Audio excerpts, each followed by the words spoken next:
Ladies and gentlemen, I am here and you are there. Oh, it's been a second, but welcome everybody to the Big Time Show podcast that is being seen and heard on Podbean, here on Facebook, here on Twitter, here on the YouTube channel, here on the Spotlight Sports Network page. It is here on the Sports Empire page, if I'm not mistaken. I am here. I hope that you guys will share. I know everybody done heard about, all my other brothers who, who do this pretty much for a living. I hope y'all come, and come and hear what I got to say about, something that happened on yesterday. Anybody got any idea what I'm going to talk about tonight? Woo-wee. I hope you guys share. I wanted to come right after the game, but I wanted to hear some of my brothers who do this. I wanted to hear what Boss and Coach Marv and Amp and West Coast and Law. I kind of peeped in on everybody, and then I wanted to hear Brian Broadus, who I listen to regularly in Dallas, because he has inside information, because he has connections with people in the building. So, I want to listen to what he's saying, because he has a little bit more knowledge than I have as far as, how the Cowboys are thinking. He has that type of thing. So I think it's beneficial to listen to him. I'm sharing right now. I'm going to get into it. I'm letting the crowd come in. I see a few people in here. I'm going to speak to everybody in just a second. If you are in the chat line now, go ahead and say hey to me or something so I can recognize you and give you some credit. Now, before I do that, I'm quite sure there's some haters in here already. First thing you need to understand, my fellow haters, if you're in here, is that your team had better had won before you start talking about the Cowboys. You understand? If your team hadn't won anything, you ain't got nothing to talk about. It's just that simple. It's just that simple. I started off like this. I understand. I've checked my sources. I understand that there are a lot of orders that have went through FedEx. I heard two things. I heard there was a returns all of a sudden on Rams pom-poms.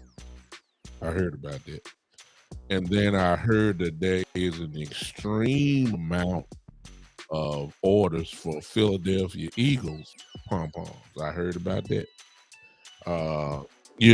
I've checked my sources. I've heard it. It seems that whenever it's a coincidence, it seems like whoever Dallas plays, there's a huge amount of pom-pom orders.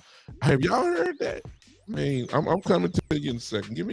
I'm still sharing, y'all. Just give me a second here, okay? I've heard that there's a lot of orders for Philadelphia Eagle pom-poms. All of a sudden, it just happened last night too.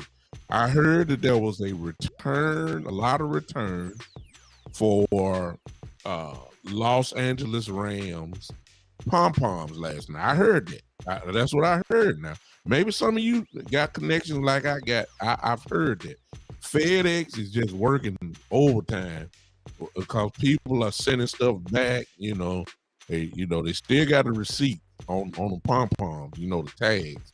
They was shaking it. They never took them off, and so they returned it like they didn't want them. So It's just amazing to me that all of a sudden this week, Philadelphia Eagle pom-poms have been ordered. Have y'all noticed? Let me go ahead and say hello. Hey, Lee.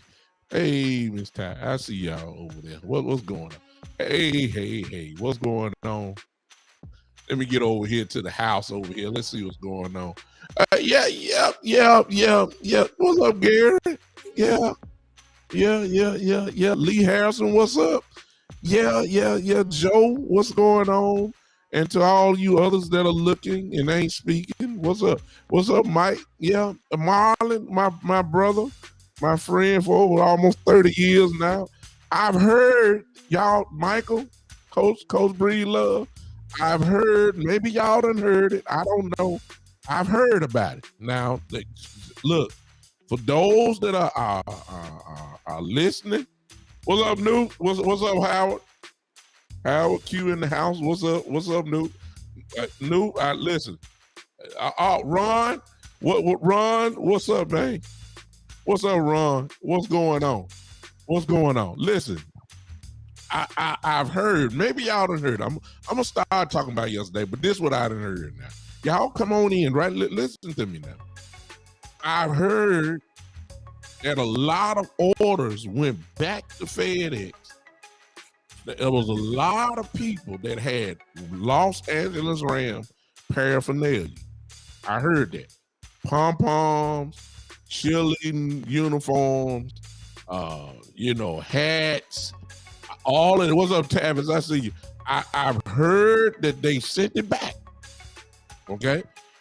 And at the same time, I've heard that a lot of people wanted an exchange now for Philadelphia Eagle paraphernalia, pom-pom, hats, boxer shorts, all that kind of stuff. They're doing it. So I'm noticing that is a lot of people are getting Dallas Cowboy opponents. I don't know if y'all heard about it, but I heard about it. And that's what I'm saying now. But it's just amazing to me how people are losing maybe something happened in the Cowboy game, y'all. Oh, I love it. I'm just having fun. Listen, I told y'all before I get the game started, if you don't believe me, go back and look at my page, okay? Go back and look. I did about 11 minutes yesterday. And to make this simple, and Tavis, you already on it, bro. My brother Tavis is in here, Keystone Cowboy, a.k.a. Keystone Cowboy. I said that this game and these few weeks really is on Kellen Moore. That's all I'm saying. I said that it's on Kellen Moore because if you remember, if you've been hanging with me, I told you guys we're gonna find out now who can really coach. I don't even put Dan Quinn in this category, and I'll get into him a little bit later. There's no need for us to even talk about if Dan Quinn can coach. It's not even a discussion, okay? But what I did say was that we're going to find out what about Kellen Moore and Mike McCarthy. Now, we're not talking about them being the number one offense in the league. It's about, okay, you look at your personnel, get the right system in place to make this game competitive. Cooper Rush, backup quarterback, career backup quarterback, been cut a few times, went through the waiver wire, only to come back to Dallas because nobody wanted him. And you do not want him throwing the ball 35, 30 times a game. We won with that, but that's not what we want. What we said, everybody in this group that's a Cowboy fan, and I'm looking at everybody. Hey, Brian, I see you, man. Everybody said, those that are on Podbean or will come on Podbean a little bit later, all of us are in full agreement. We knew what we had to do. And now we all said, because of the way Kellen Moore calls offense and this crackerjack Madden 23 pinball machine offense that he likes to have, that was the number one offense in the league. However, there's an element of his offensive coordination that he does not do. He does not run the ball. He doesn't. He's never done it. He never did it. However, somebody got in his head. A lot of y'all want to say it's Coach McCarthy. A lot of y'all want to say it's Jerry. A lot of y'all want to say it's Steve, and whoever it was, it got the message across. Yeah. Gary says crunch and munch play calling. Exactly. Yep, exactly. Here's the thing that has happened. What we've been asking for, it has happened. He's running the football. And for that, ladies and gentlemen, we have to start the show off by giving this man full credit. I know they don't sound right coming from me, but we got to do it, y'all. You got to give Kellen more credit. You got to. And it's not about yesterday. Really, it was about the game before, where we could not do anything against Washington. Couldn't do anything. But the commitment to running the football was there. We still ended up about 28 carries against Washington. They didn't get anything, really. But the commitment was there. It was so much of a commitment that it still opened up behind the 8-man box. And Rush made critical throws when needed. And we won the football game. Now, we didn't win. Now, some of y'all Cowboy fans who lost y'all mind, let's go ahead and tell the truth tonight. We didn't win because of Cooper Rush. But we didn't lose also because of Cooper Rush. Let's not get it twisted, because Cowboy fans have lost their mind in the last few weeks, and we'll get into that in a second. But let's be honest. We did not win because of Cooper Rush, but we didn't lose also because of Cooper Rush, which may mean we won slightly because of Cooper Rush's lack of mistakes, I guess if you want to say that. He has been outstanding. He has. No, there's no sense of even talking about that. So kudos to whoever y'all want to give the credit to. I'm going to give it to Kellen Moore, because I'm still saying McCarthy don't have that much power.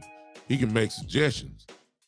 But Kellen Moore has done what he was supposed to do, and that is run the football. That's just the bottom line. Case in point, on yesterday, we ran the ball yesterday between Tony Pollard and Ezekiel Elliott 30 times. Look, that's not Kellen Moore, y'all. Y'all know that. Y'all know that. That's not him. It's not. What he is, Cooper Rush has thrown the ball almost 30 times in the previous games. Yesterday, he only threw the ball, let's see, I think 16 times. Let me make sure. I want to be accurate on my show, y'all. I got to be accurate here. 10 for 16. 10 for 16 for 102 yards. That's all he did. And everybody today want to give Cooper Rush credit like he's thrown for 400 yards and 3 touchdowns. Y'all lost y'all mind. This guy only threw 10 passes, completed 10 passes out of 16 attempts for 102 yards, a 6.4 average, no touchdowns and no interceptions. Right? That's game manager type stats. Okay, he did the job. Okay, there's no knocking him at all, Cooper Rush. It's just that it wasn't required. Now, in fairness to Cooper, he would have had a few more yards if folks wasn't dropping the ball. I ain't gonna call no names. You know who it is. Critical plays that keep drives going. It just is unbelievable that the consistency of dropping the football at critical times seems to be following a certain player that we all know who I'm talking about, that I'm starting to slightly get a little irritated with now. Because I done fought for him. I know his coach from from Oklahoma, who now coaches at USC. You've seen him on my show, Coach Dennis Simmons. I love CD. But he's starting to irritate me. Yeah. He's starting to irritate me just a little bit. I got confidence in him, but soon as I put the confidence in him, he gives me another example of why people say what they say about him. And sooner or later, you're going to have to start calling it like it is instead of what you want it to be. Yeah. I got confidence in him. But he is starting to irritate me, Jazz. He irritated me yesterday for the first time. Really. He did. He irritated me on that third down drop that he had. That hurt my soul. Because my defense, which I'll get into in just a second, needed some more rest. At one point, they were on the field just a little bit too much because we were getting 3 and outs. That third down play that he dropped could have been an extension of my defense getting more rest, because we all know they were hot yesterday. I'll get in there in a second. But I'm just going through that. My guy did not. He ain't helped Cooper there. Cooper's supposed to have more than 102 yards. He had some drops. It all wasn't CD. He had some drops. But the reason why, ladies and gentlemen, that he only threw 16 passes was because. Before I do that, let me go back to the coaching staff. I got to give the coaches credit for, what's up, Greg, for acting quickly. This is what I'm saying. Some of y'all would have did it just a day, or a play earlier. But here's the part that I'm talking about. They acted quickly. Y'all remember a few years ago, maybe about 5-6 years ago, whatever it was, when we went to Atlanta and a dude that hadn't done anything since had about 6 sacks. Y'all remember that? And we were wondering, like, when are y'all gonna get this man some help? Y'all remember that game? Well, Dak just got crushed. I mean, this dude didn't get a sack for the rest of the year. The man had about, I forgot, in McKinley, if I'm not mistaken, an Atlanta game. Y'all remember that? Y'all know y'all remember that. I think it was Chaz Green over there or somebody playing tackle. And this dude got whipped all night. 6 sacks. 6 or 7, whatever it was. And Cowboy fan like, dude, when are you going to get some help over there? There it is. Thank you, Gary. Tatton Clinton. What's up, Talib? I see you. Y'all remember that? We were wondering, like, how many more times do you got to see this man crush our quarterback before you get a tight end over there, before you get a chip block from a running back or something, they just let this man go one-on-one all night. And I'm saying, like, hello, is there any coaches over there? Like, do y'all see what everybody else saying?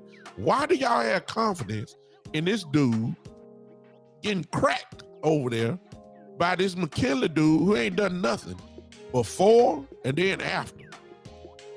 And we were wondering, like, where's the double team? He can't guard. He can't do nothing with him. He cannot block him. I believe that experience happened yesterday. As much as we like Tyler Smith, the Rams figured out we need to get Donald. They started off with Donald on the inside. And Donald couldn't get nowhere. He wasn't doing anything. And then they said, okay, let's try this rookie out over here. Let's put Aaron Donald on him. Donald annihilated Tyler Smith. He couldn't do nothing with him. He got that one sack. And they it was one-on-one. Tyler got destroyed. Most people that go against Aaron Donald one-on-one gets destroyed. We're talking about a different dude. Hello. So let's not act like, this dude is Hall of Fame, all-world type player. He's different. He's not normal.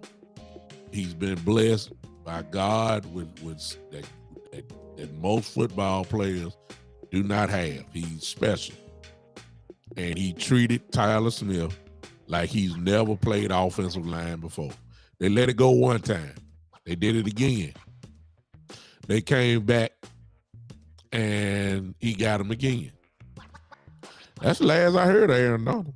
I'm just glad they didn't do like they did in Atlanta the other year, because I didn't hear nothing from Aaron Donald from that point on. Ladies and gentlemen, that's coaching. That's coaching. Whether you had, I don't know if Donald line. I'd have to go. I didn't rewatch the game. I ain't looked at all 22 yet. Forgive me for not doing that. I haven't watched it, but I didn't hear nothing from Aaron Donald again. And it wasn't because Tyler Smith won a one-on-one. It's because the coaching staff did what they were supposed to do and protected Tyler Smith. We didn't hear nothing from Donald again. We didn't. Kudos to the coaching staff, again, for making a sound decision instead of letting this dude get crushed. Okay? Because Cooper Rush may have not made it out the game if Tyler Smith would have been going one-on-one with Aaron Donald again. I'm just telling you. Aaron Donald would have wrapped up the Defensive Player of the Year award in one game if they would have let him go one-on-one. So Tyler Smith, later on, and I think Gary just said it, Tyler Smith in the second half, let me tell you, look good. It's just Aaron Donald special, man. He's special.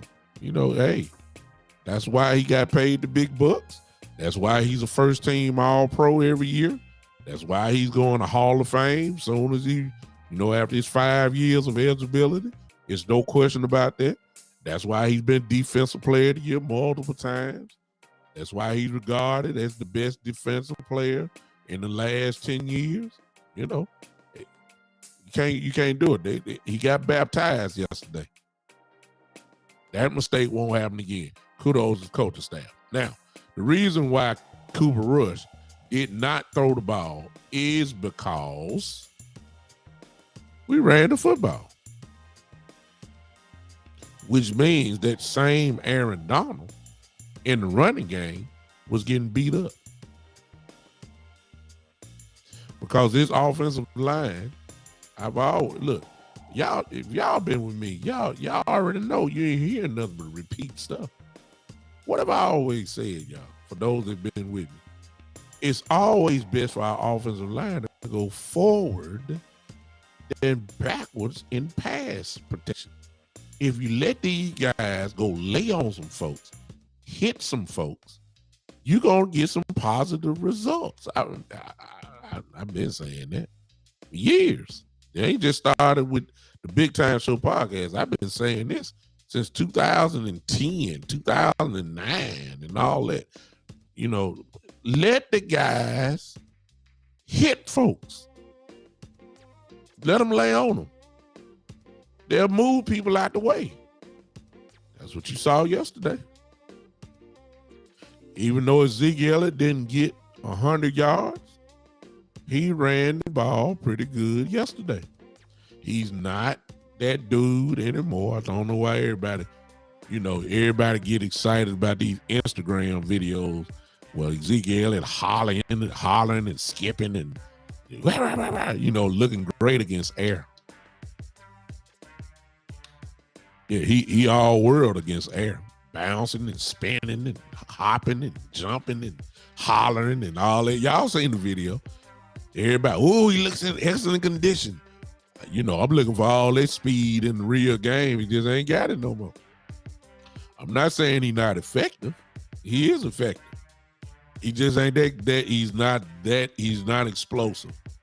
The tread on the tires that he has is kind of went down. He's about a step or step and a half, 2 steps. He's been injured so much. It is what it is. He cannot explode like that anymore. But what he can do, he gonna give you those tough yards. He's still gonna lean forward. He can give you 5-6 yards a pop. He can. 4 yards, he can. He can do that still. But he's not explosive. And it's okay. It really is. It's okay. He has a role in the running game. He had Brian, here it is. Gary put it up here. Look, 22 carries. That's the main thing. How many times I said, when is the last time Ezekiel Elliott had 20 carries in a game? Ladies and gentlemen, there it is. 22 carries for 72 yards. And they were a good 72 yards. You see what I'm saying? Those were good 72 yards. Now, the explosiveness, as we all know by now, we all know where that comes from. Pollard can break one at any time. And for those who keep saying he can't run inside, he does run inside hard. He's just explosive. I was still upset, however, that he only got the ball 8 times. That's Kellen Moore again. Now, a lot of that was because of the penalties and us getting into 3rd and longs and 2nd and longs. I get that. I get it. But Pollard, who had these numbers, as my brother Gary is putting it up for us. Pollard had 8 carries for 86 yards. I mean, of course, he got that long one, of course, where he broke it and ran it all the way. That's it. And now, what he can't do, that was one revealing play.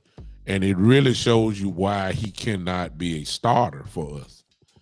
Because he can't pick up blitzes. Matter of fact, he got confused. That guy that came in, if you remember, the defensive back that came, I think it was Jalen. I don't know if it was Jalen Ramsey, who had the sack.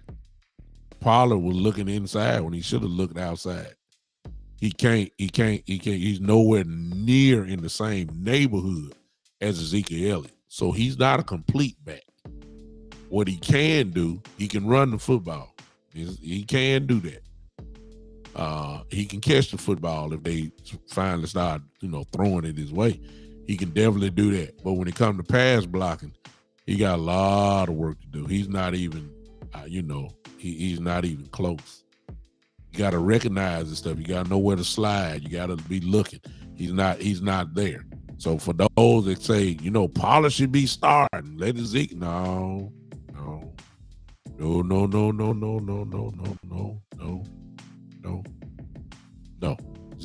not that dude yet.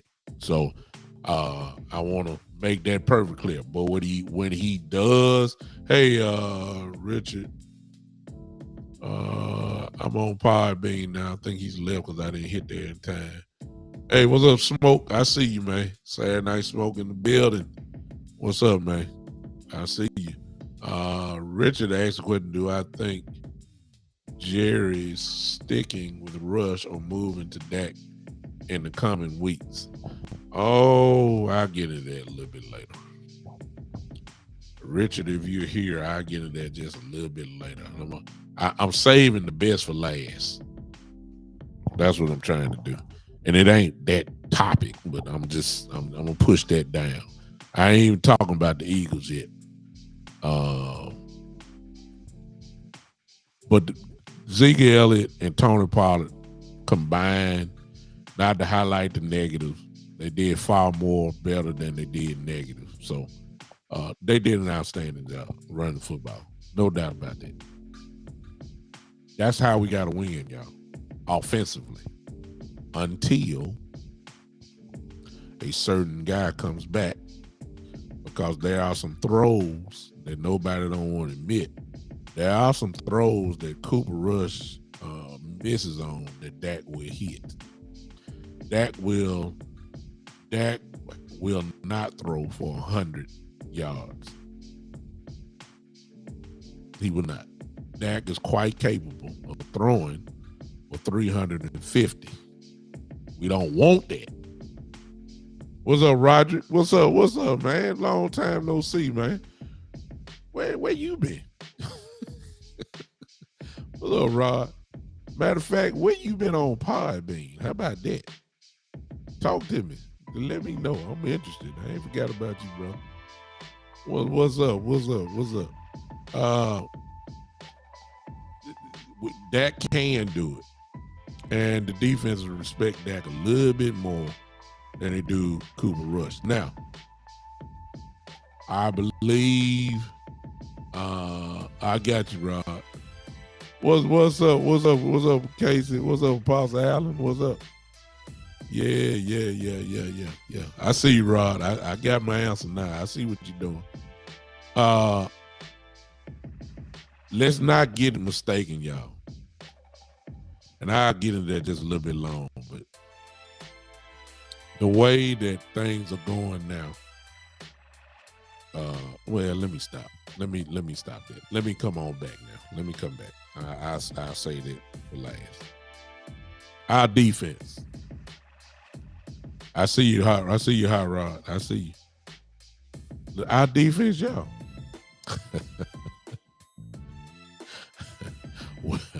What else do you want? I mean, look, these guys, look.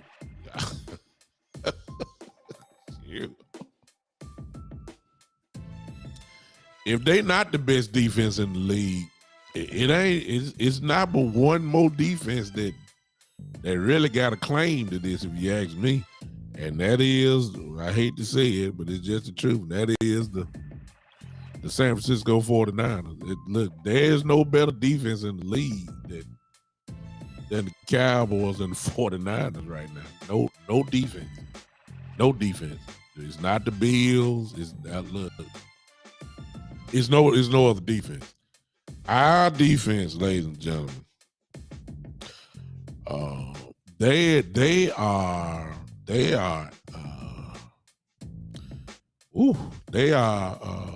relentless killers of the highest degree. They are. I hate to say that. Oh, well, James, on my show I call it like it is, but please let's not get. I see Pastor Gray on here. Here he come. I see you, man. I see you. They have it's running neck and neck now for me. Okay, I'm sorry. There is no better front four in the league than the Dallas Cowboys front four on defense. No question. No question. It's not even close. It's not even close. I said the front four. I ain't even got to when you add on, put Parsons on the line, and I ain't even said that yet.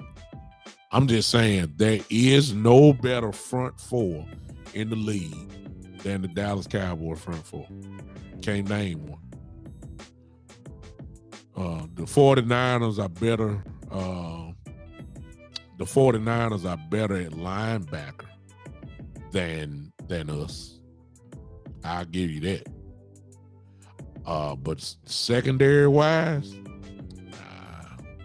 did y'all notice something yesterday? Did y'all notice? See, this is why Dan Quinn, this is why he won't be with us next year. I hate to say that, but they're going to come at him so hard in the all season. You know, it really is going, you know, everybody talking about Carolina coach got fired today. I wouldn't be surprised if they do not hire, they'll let the interim coach go, because I wouldn't be surprised if Dan Quinn has to be the number one candidate for every job from now on. And I think it's just going to be too hard for him to, you know, turn down. They're going to throw big bucks at him. It's just, it's going to be too hard. We may be witnessing the last, I mean, and you can't blame Dan if he leaves. I mean, it's just no question about it. I would too. I'll leave. They're going to offer this man a lot of money. And I mean, Jerry, the only way you're going to be able to keep this dude, the only way Jerry Jones will be able to keep this dude unless he becomes the head coach of the Cowboys. That's it. Which means that's where the pressure comes for later on, as Jerry said. We gotta go deep in the playoffs. We gotta go deep in the playoffs. He ain't worried about the division. Jerry ain't worried about that. You know, he ain't worried about nothing. He's saying you gotta go deep. This is the only thing that possibly may save Mike McCarthy. Other than that, you can have all this good record, lose first round of playoffs. He getting out of here because he cannot really afford to lose this dude now. Even, I mean, he can't. And I don't know what Jerry gonna have to. I mean, you know, everybody thought Kellen Moore was gonna leave. Jerry sweetened the money up, kept him there. Didn't want to give him, get rid of him for some reason. He stayed. Whatever he did there, you need to do to Dan Quinn. Because I'm telling you right now, Dan Quinn is going to be highly sought after. All the firings that we getting ready to hear, particularly at the end of the year, Dan Quinn's name is going to be the number one candidate. He will be interviewed by everybody. He is a dominant defensive coordinator. You're seeing the results now. You're seeing the results. He is a dominant. He's able to turn a defense completely around. There's no question. But the thing about him is that he's able to, everywhere he goes on defense, the teams that he's had, and that includes Atlanta. You need to look at what he did in Atlanta. They did get to the Super Bowl now. I know they blowed the 28-3 lead, but they were there. And the reason why they were there, if you remember, because they had one of the top defenses in the entire league. So look at his resume. Seattle, I ain't got to say nothing about them. You already know what they were like. And just dominant. Atlanta, dominant. Dallas, dominant. This dude, I'm just starting now. Let's go to the. I don't want to start with the obvious stuff. Let's start here. Dorrance Armstrong. Now, a lot of y'all were messed up because Randy Gregory was gone. A lot of y'all were wondering, how in the world are we going to replace Randy Gregory? A lot of y'all were saying that. A lot of y'all were saying it. A lot of us didn't. I see you saying that Smoke. He said Dan Quinn to Pittsburgh. Oh no, they ain't getting rid of Tomlin. No, sir. Smoke, I see you on that, but they ain't gonna get rid of Tomlin. No, sir. Dorrance Armstrong, y'all. You know, by the way, Randy Gregory right now, for those that don't know, he's already hurt again. So he's missing games again, as he always seems to do. But Dorrance Armstrong, ladies and gentlemen, I think Dorrance got 4 or 5 sacks already this season. They paid him the money, and Dorrance Armstrong is producing. Dorrance Armstrong, as a matter of fact, after yesterday, in my view, should be the NFC Defensive Player of the Week. This week, yeah. I mean, what you want? What else you want him to do? He gets to the quarterback. He sacks the quarterback. He's bad enough to play special teams. Blocks the punt. Recovers the punt. I mean, come on now. I mean, this dude should be Defensive Player of the Week this year. This week. I believe he's going to be. He's a problem. I'm going to the unsung heroes. I already know about the obvious ones. I'm talking about the ones that add a little bit more fire. Dante Fowler. Hello, somebody. Hello. Is it my TV? Maybe my TV is not like y'all TV. Let me ask y'all this right here. Does it seem like every time Dante Fowler in the game, doesn't it seem like he always in the backfield? Maybe y'all TV. Maybe it's my TV. I don't know. It doesn't seem like he always getting pressure on the quarterback. Doesn't it always seem like he in hands length of making the play, or he does make the play? Maybe it's my TV. I don't know. I mean, this is what I think. My TV's showing it. I don't know about y'all TV. Doesn't it seem like that he's there? Hey, somebody from Georgia, y'all calling already. I ain't opened it up yet. Whoever it is from Georgia, give me about another 10 minutes, and I promise you, whoever it is that's calling me, I promise you we'll crank it up. Just give me about 10 more minutes, whoever that is that's calling me. I apologize. I got to get my little thoughts out first. Then I'll crank it up, okay? Whoever that is, give me a hold up a second. Dante Fowler. I mean, any is he becoming a problem? Now let's go back now, cause see, we complained about not getting somebody, and the Jones family, Stephen Jones, they said, look, instead of paying Randy, we'll use that money to get 3 people. And we just said, wait a minute, man, come on. I myself included. I don't want to act like y'all were the only one. I want that boat too. Like, come on, dude. I ain't saying we supposed to sign Randy, but I ain't got time for a committed sack crew.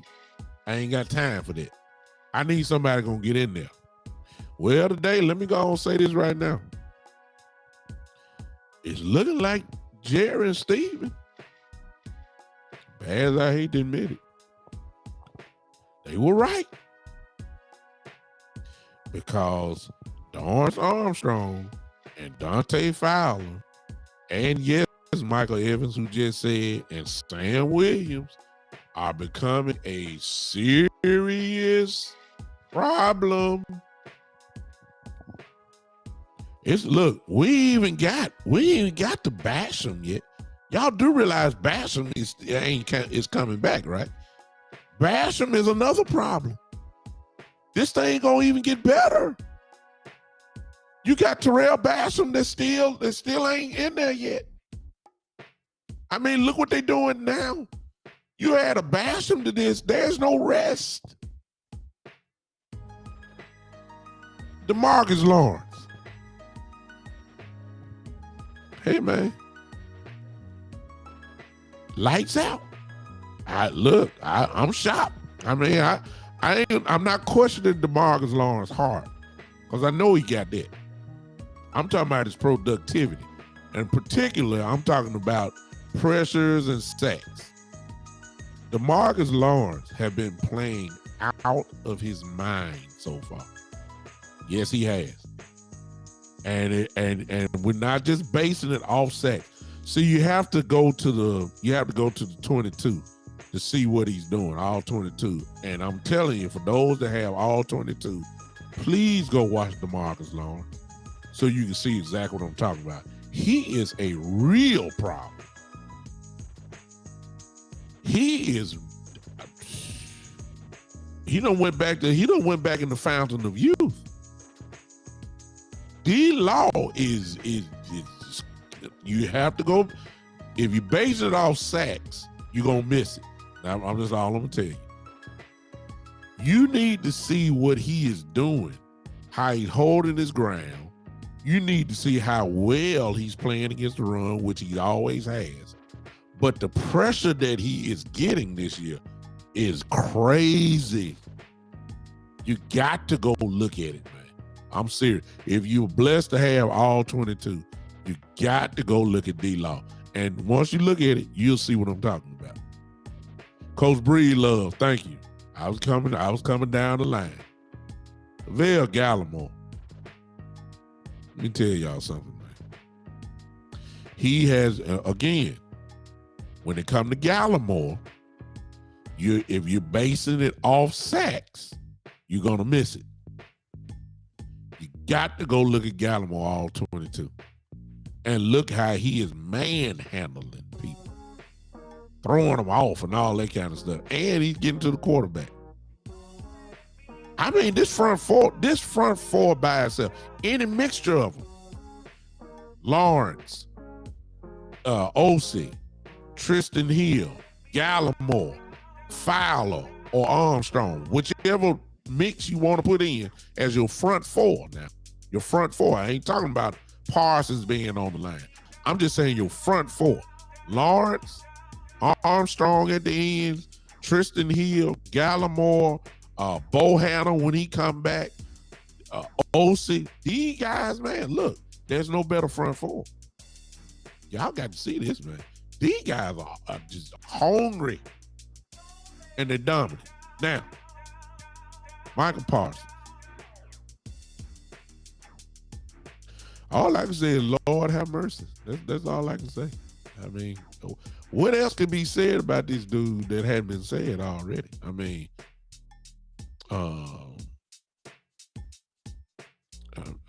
if you ask me, if I had a vote right now, he's Defensive Player of the Year.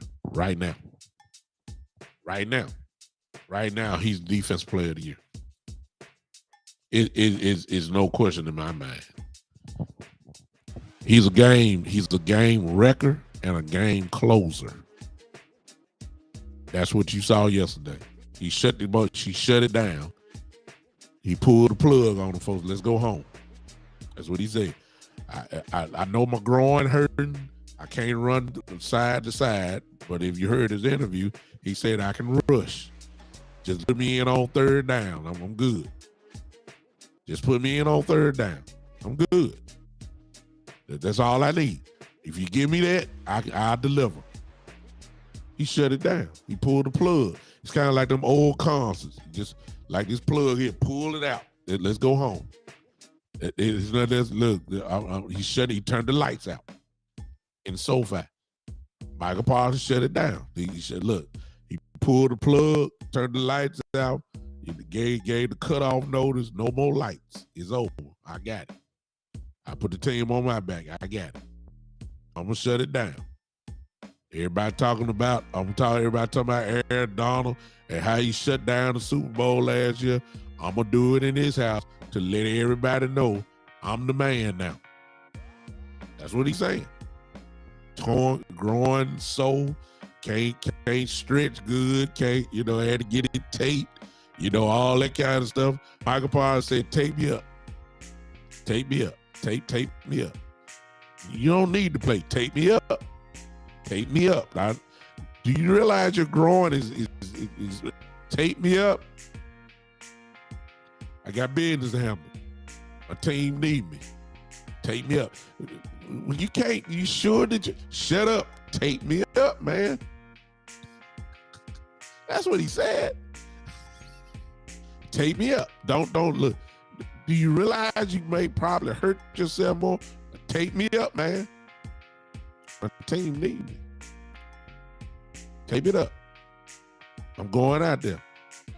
Third down. I'm out there. If y'all don't put, I'm gonna put myself in. I'm gonna tell whoever it is, come on out. I got it. I'm finna shut this thing down. He did it. He's special, man. Defensive player of the year, my view. There ain't nothing else really you can say. Now, here's the one thing maybe y'all didn't notice, and then I'm gonna move on. Two more things. Well, this and one more thing. Did y'all see the brilliance of Dan Quinn?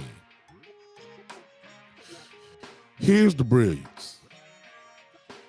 Mr. Curse came back, and Mr. Curse should be on the field. He is a strong safety.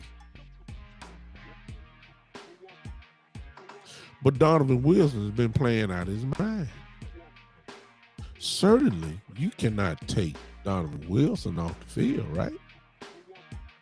Malik Hooker has been playing out of his mind. So you can't say, and we know Donovan Wilson can play free safety as well. So you can't, you only got two safeties, right? Strong and free. That's your safeties. Notice the brilliance of Dan Quinn, y'all. He had all three out there. A lot of plays.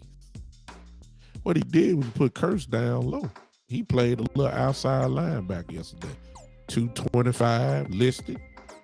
Big enough to play the linebacker position. Can hit you. Can cover. And he let Donovan Wilson and Malik Hooker stay in the game. So we played three safeties with Diggs and Anthony Brown back there. Ladies and gentlemen, let me tell y'all something.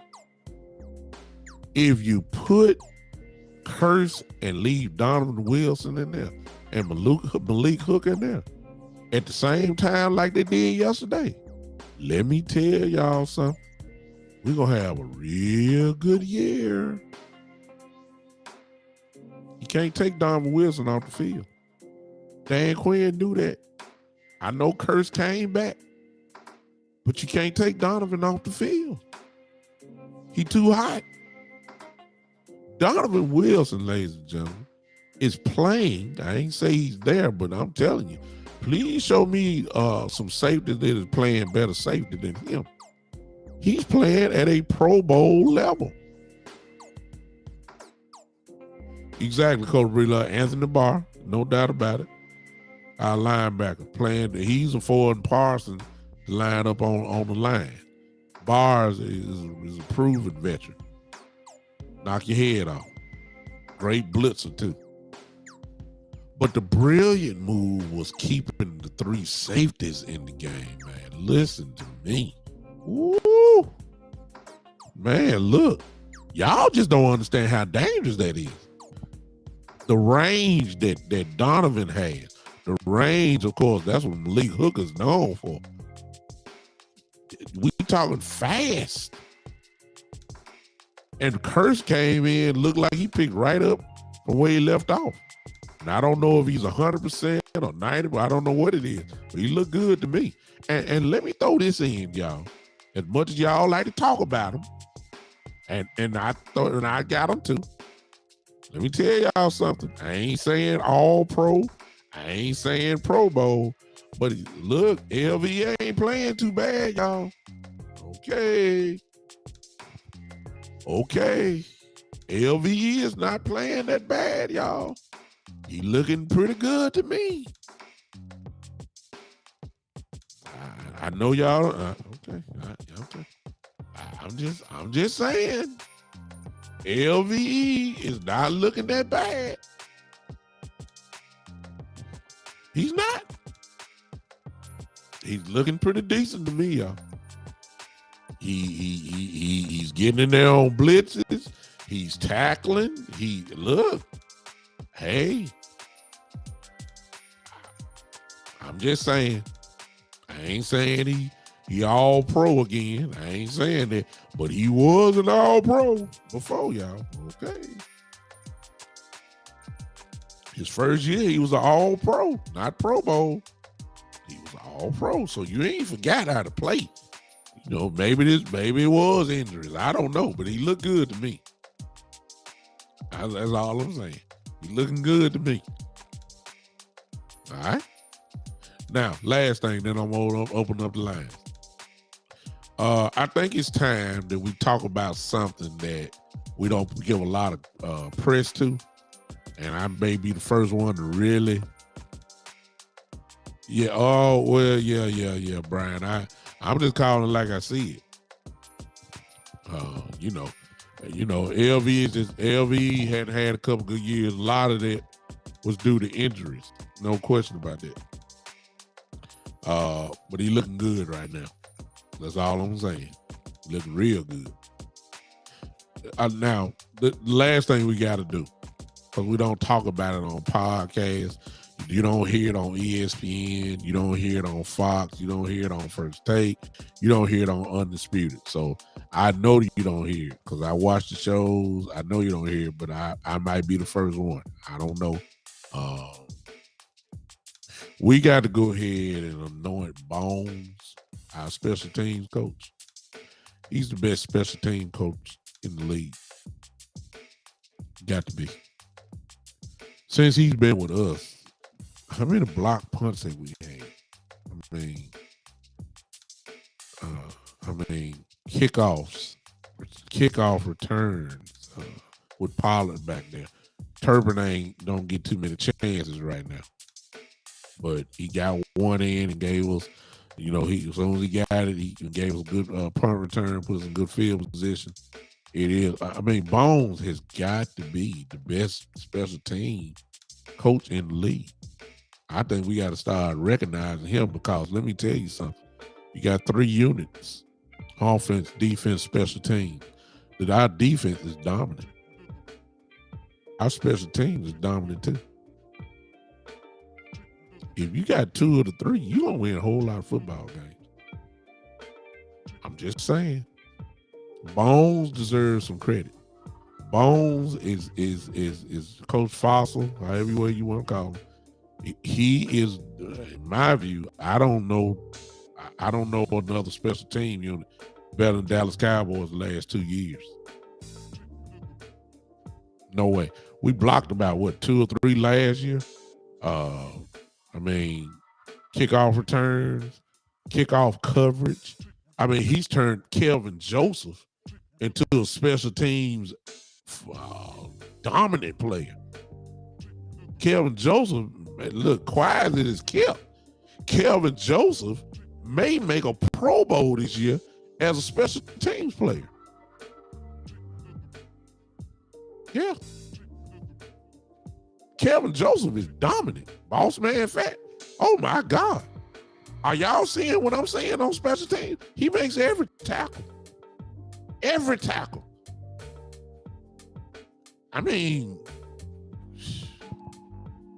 Bone, y'all heard it here first. Maybe make y'all go study special teams. We have a dominant special teams coach and have a dominant special teams unit. Forgive me for not pulling up the stats and all that, but let's make that our homework tonight. Let's pull up special team stats. Let's see what the Cowboys stack up. They make impact plays that change games. This ain't just started. This has been going on ever since Bones has been the coach. We're not giving him the credit that he deserves. He is a great football coach. The schemes he's coming up with, the blocking, the tackling, the way to get Armstrong up the middle like that. And come on now.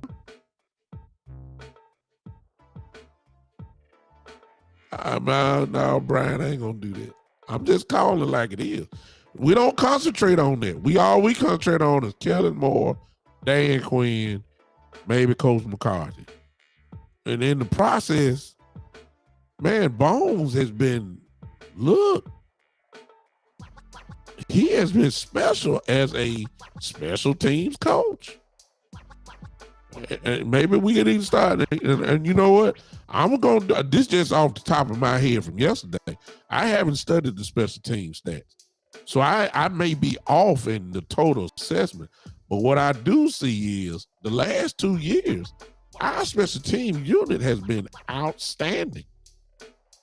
I'm just calling like I'm saying it. Pollard, if someone would say was the best return, one of the best return guys in the league last year, Bones was the coach. Pollard broke a couple, Bones was the coach. Turpin back there, Bones, hello. Put Kelvin Joseph where he is right now on special teams, where he is making an impact on the game. That's Bones. That's Bones. He is dominant. Kelvin Joseph has been dominant, man, on special teams. I'm just look. Okay. That's all I got to say. Now, I'm done. Last thing, phone line be open after this. All y'all talking about Cooper Rush over Dak and all that kind of stuff. I say it again. When Dak is able to grip the football, put him back in.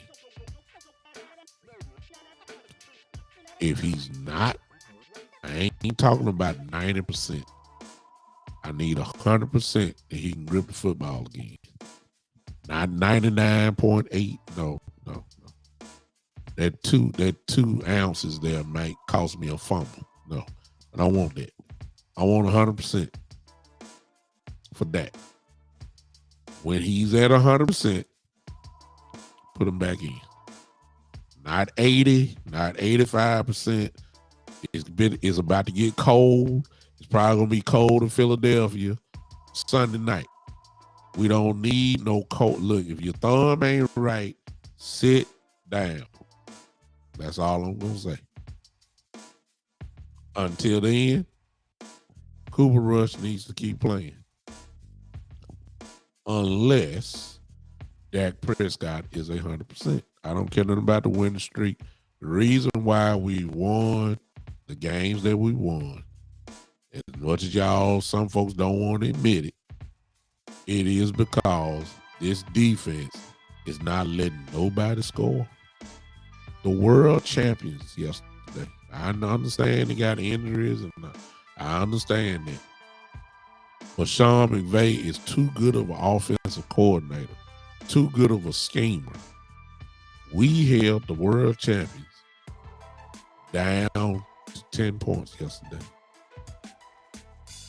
Cincinnati only had under 20 points.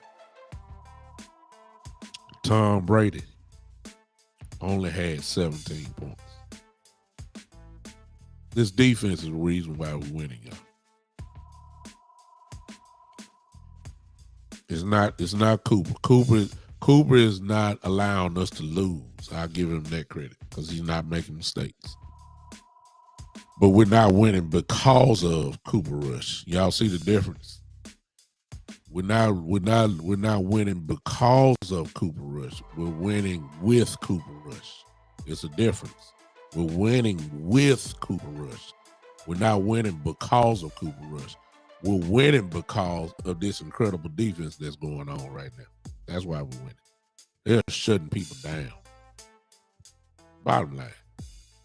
I know y'all want to start the controversy. Some folks want to start the controversy. I get it. But please understand that Dak Prescott is better than Cooper Rush. I'm talking about, I said this in my last show, and I opened the lines. We're talking about a quarterback that's been through seasons. We're talking about a quarterback that went through seasons. That's Dak Prescott.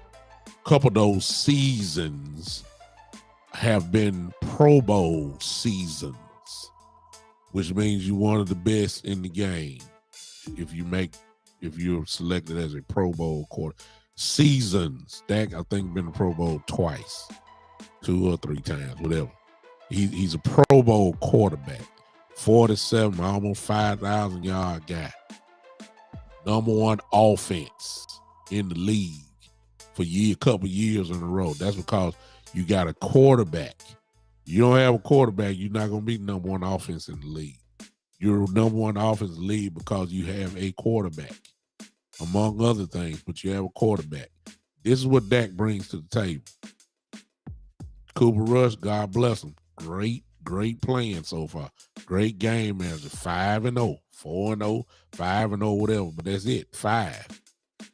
And we're comparing a guy who's played 5 games to a guy that's went through seasons. It is so disrespectful. It is so disrespectful to Dak Prescott and what he has done. But I know our Cowboy fans are. We move with the latest trend. There's a lot of people saying Dak, don't ever come back. I saw haters saying, Dak, we're praying. I saw one letter today that said, Dak, will you please come back to save us? In other words, they're giving Cooper Rush credit. They thinking the Cowboys won't lose. With Cooper Rush back there, they think we got a better chance of celebrating when Dak come in and losing. It's so disrespectful. Giving credit to a guy that only threw for 100 yards. And all of a sudden we act like that 100 yards is multiplied by 3. And like Rush threw for 400 yards and 3 touchdowns. I mean, come on now. It's disrespectful. So I want Dak in is only when he's ready. When he's ready, it's time to come back. Because I guarantee you give Dak Prescott this defense that you saying now. This defense. You give Dak Prescott this defense. Oh, yeah. Well, we're winning anyway, but we're going to even win. See, let me put it this way. And for all y'all, and then here come the phone line. Matter of fact, go ahead and start getting ready to call in. Well, here we go. Watch this. Watch this. For those who think that Cooper Rush did the job, which he did, take this same game yesterday, because the defense would have been the same. Let's get that straight. Okay? We scored 22 yesterday. Part of that was because the defense scored. Okay? The defense scored, so don't forget about that. The defense scored, so that's 6 points off of it right there. So that's 22 minus 6, that's 16 right there. All right, defense scored. Imagine yesterday if Dak Prescott would have been the quarterback yesterday with this defense. We would score 30 points yesterday, easily. See, it's a difference. That Dak Prescott would have had 100 yards in the first quarter. I mean, about halftime, easily. Not that he need to throw. I'm just saying there's some throws that Cooper Rush missed that Dak Prescott would hit. That's what I'm saying.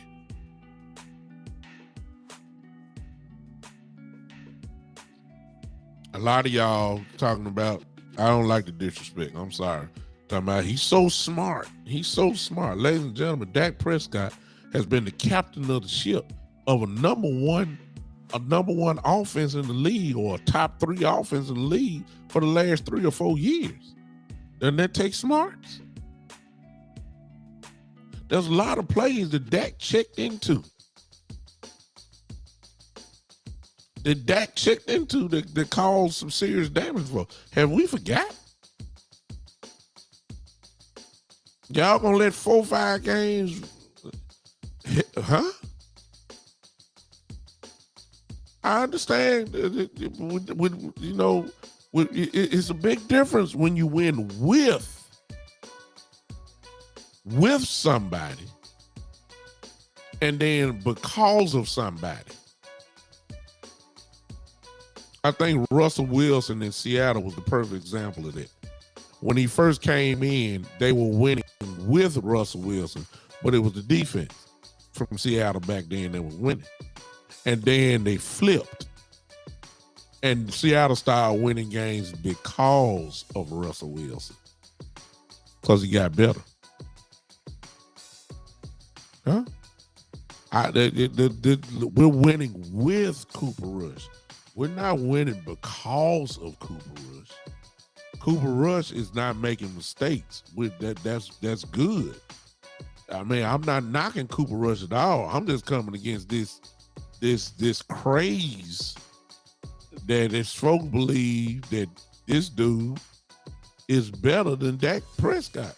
Out of 5 games, it is just disrespectful to a man that has proven that he's pretty good. He ain't Mahomes or if you want to say Aaron, but look who you keep comparing him to. I mean, come on now. Y'all can, if you compare Dak to, the MVPs, maybe he doesn't measure up. Maybe he doesn't measure up to Mahomes. Maybe he doesn't measure up to Rodgers and, all these, some of these guys. I get that. I would take Mahomes over Dak. I would. I don't think it's nothing to knock. The truth be told, most of y'all would too. I'll take them, but it don't diminish that Dak is not good. Now y'all lost y'all mind. Now wait a minute. Now you're talking about a dude that averaged 37 touchdowns. It'll take Cooper Rush at least 3 years to get to 37. Y'all done forgot. Wait a minute now. Let's not look up the stats. We talking about a guy to throw over 30 touchdowns almost every year now. It's Dak Prescott. Hello. 4,700 yards. Hello. Don't Rush didn't throw over 16 times yesterday. 10 completions. 10 completions. Huh? Let's not do this, y'all. I love what we're doing. And let's be honest, y'all. If y'all gonna be honest, I'm gonna go, y'all gonna go. Well, I got one call. I'm gonna go and take it now. Call from. To accept, press 1. I don't know who that is. I don't know who you are, but hold on just a second. Let me finish up. I don't know where this disrespect is getting a little out of hand now, And I ain't gonna convince some of y'all. I'm just saying, like, hello. It is not right. Dak Prescott is the quarterback. It's a reason why. Look, it's a reason why he getting $40 million a year. And then there's a reason why Cooper Rush went through waivers to get back to the Cowboys. Nobody wanted him. Let's not forget Cooper Rush was cut. Let's not forget Cooper Rush just came back to us from the Giants. Let's not forget that, okay? I applaud Cooper Rush, but come on now. All right, I don't know who I got on the line. What's going on? Who I got on the line talking to? Who is it? Hey, what's going on, Big Doug? This is Talib. Talib, the dream. Yes, sir. What's up, bro? Sir, I appreciate you, man. Love the show, man. Love the show. I mean, my hours have changed in terms of working wise, so I haven't been able to tune in like I been. But I love the show, brother. Keep up the good work. Appreciate you, man. Thank you so much. Man. I just wanted to make one comment in regards to this Cooper Rush Dak Prescott thing, right? I understand what you're saying because statistically wise, of course, Dak is a better quarterback, no doubt about that. Mm-hmm. But does Jerry Jones believe that? I'm a firm believer. I think he does. You think so? I'm a firm believer because we got a big game coming up Sunday night, right? Mm-hmm. Huge game coming up Sunday night. Mm-hmm. If Cooper Rush goes and if he starts that game, mm-hmm. and we're able to win that game, right? Mm-hmm. And he performs, he just keeps the ship steady, mm-hmm. right? I think Jerry Jones is going to continue to give that guy that ball or that position until he stinks up the joint. Mm-hmm. despite Dak being healthy. Because Okay. we're talking about Jerry Jones. And he's the one who came out with the comment about, hey, I wouldn't mind a little quarterback controversy. Right? So I think as long as Cooper Rush continues to win and we don't lose in because of Cooper Rush, then I think he'll continue to get the starting job until he stinks up the joint. I think that's a fair point. I believe that because of the way things are going, I believe that Dak is going to have to be 100% before he comes back. I believe that Cooper Rush has made it that way, if you want to say that. I believe that I do believe that part. And the common sense thing is you don't want Dak in if he's not 100%. I'll say that. So I don't think he's playing. I'm gonna be honest with you. I don't think he's playing this game. I don't think that he's playing the next game. I believe the bye week is coming up. I would not be surprised if he comes To there. accept, press 1. Hold on a to send second. a voicemail, press 2. I got another call in, whoever that is from Georgia. Hold on just a second. Let me finish talking to my guy to leave real quick. I wouldn't be surprised if it happens that if I just don't think he's coming back this week. And depending on what happens, I wouldn't be surprised if he don't show up the following week as well. I just think that what Cooper Rush has done, and to his credit, I think that he's allowed the Cowboys not to get impatient or force an issue that does not need to be forced. That's what Cooper Rush has done, and that is to his credit. So I part of me agree with you to lead, but I also know that they know Dak is the man. It's just no question about that. And as soon as he's ready, you put him back in. It's no question about that. Yeah, I believe that too. But we're talking about Jerry Jones too. Yeah. We haven't seen this type of show before. Yeah. But we'll see. Appreciate you, man. Thank you, Talib. Absolutely, man. Again, love the show, brother. Keep Appreciate up, you, man. Appreciate you. All right, I got somebody on the end from Georgia. Who am I talking to? Oh, you talking to Cowboy J. Ogle. Cowboy J, the one and only. Let me formally introduce you. Hey,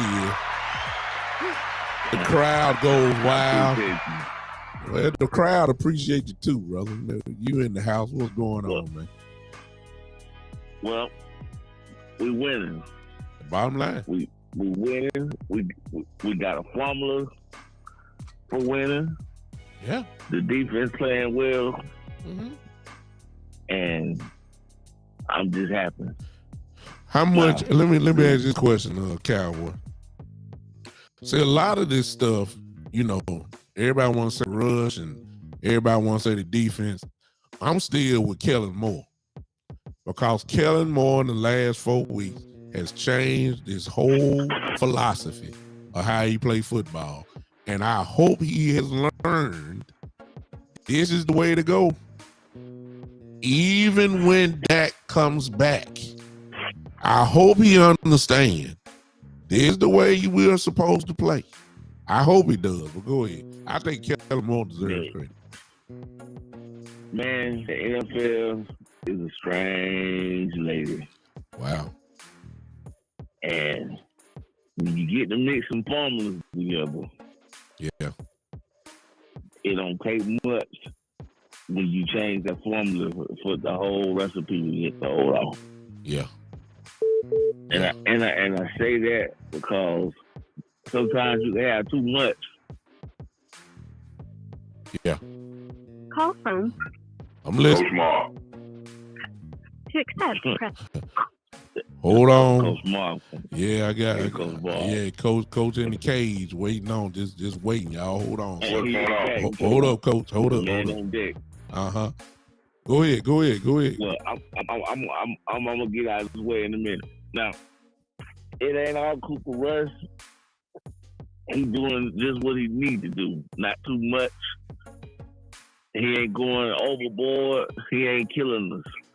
And right now, we got a defense that's the best thing smoking. Show smoking. You see what I'm saying? It's a 20-point benchmark. If we can put 22, 25 on the board, look like we stay right now. Until we find another team that's going to light the scoreboard up and that can push us past that threshold, I don't know if somebody. we don't have to change nothing. We don't have to move. Let me put this in you, Cowboy. I don't know if a team can light it up. That's all I'm saying. Look.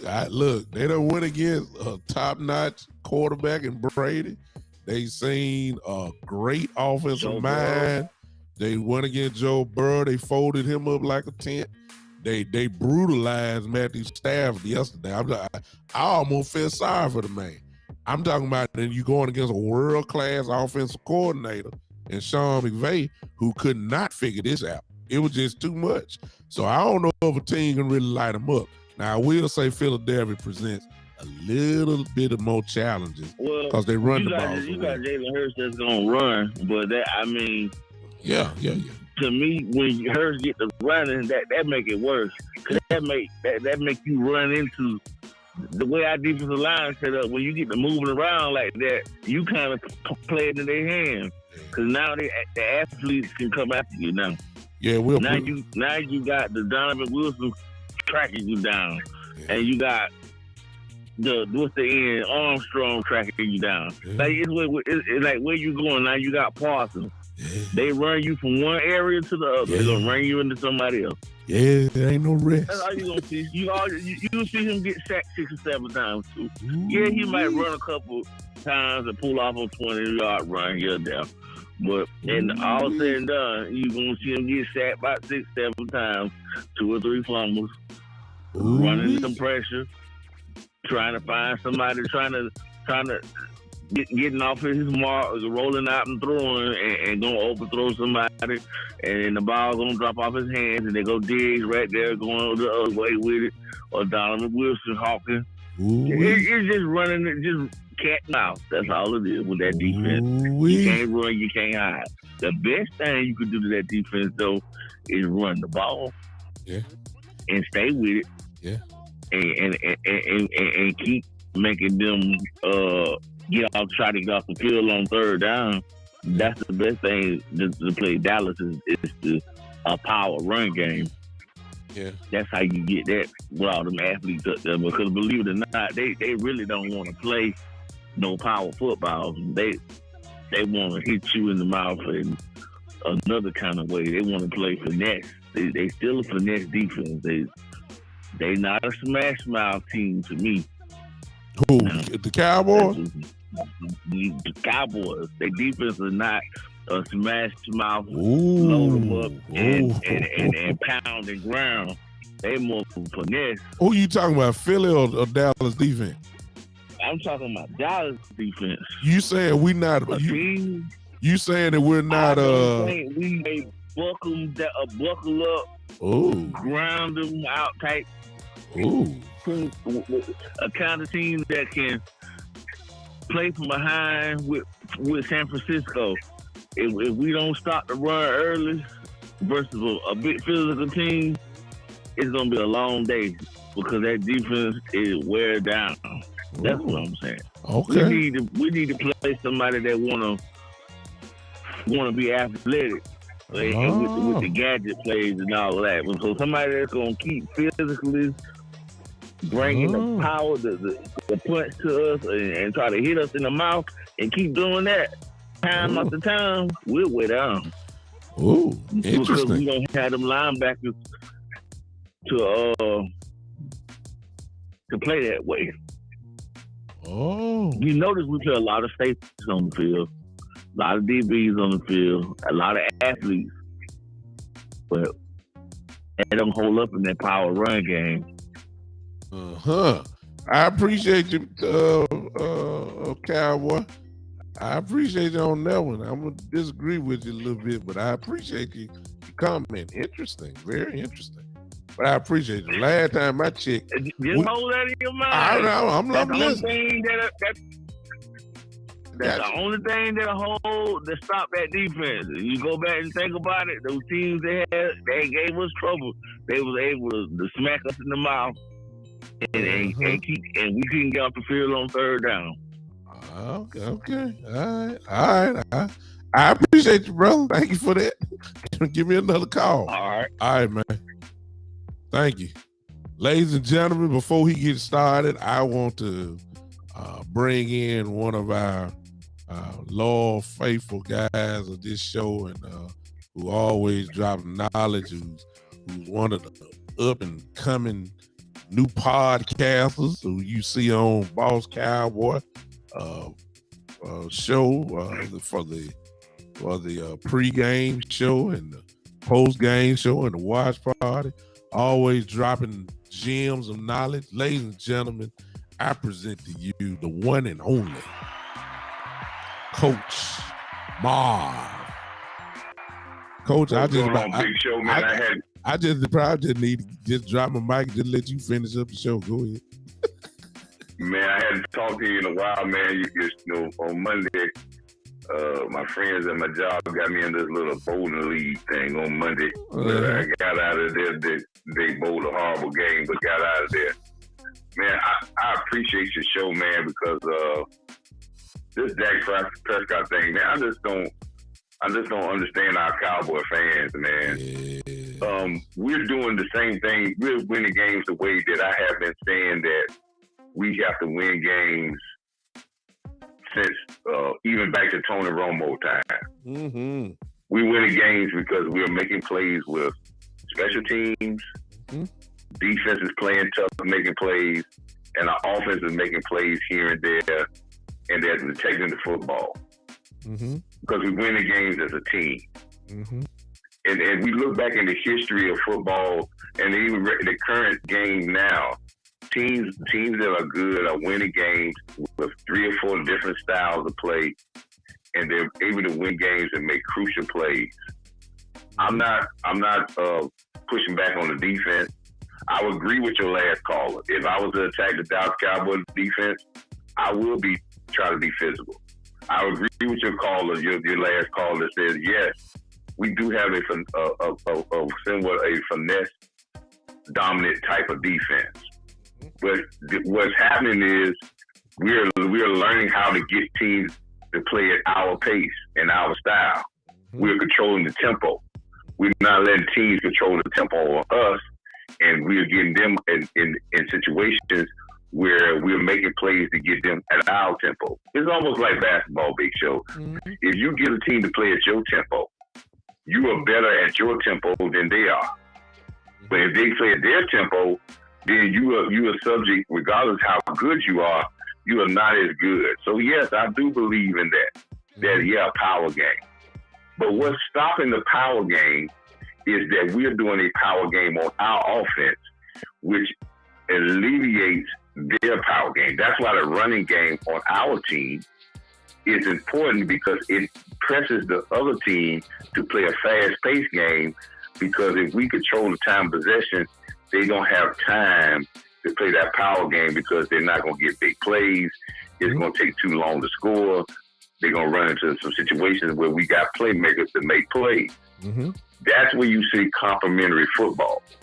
Mm-hmm. But this Dak Prescott thing, when we talking about this, people, Dak Prescott is a top 10 quarterback in this league.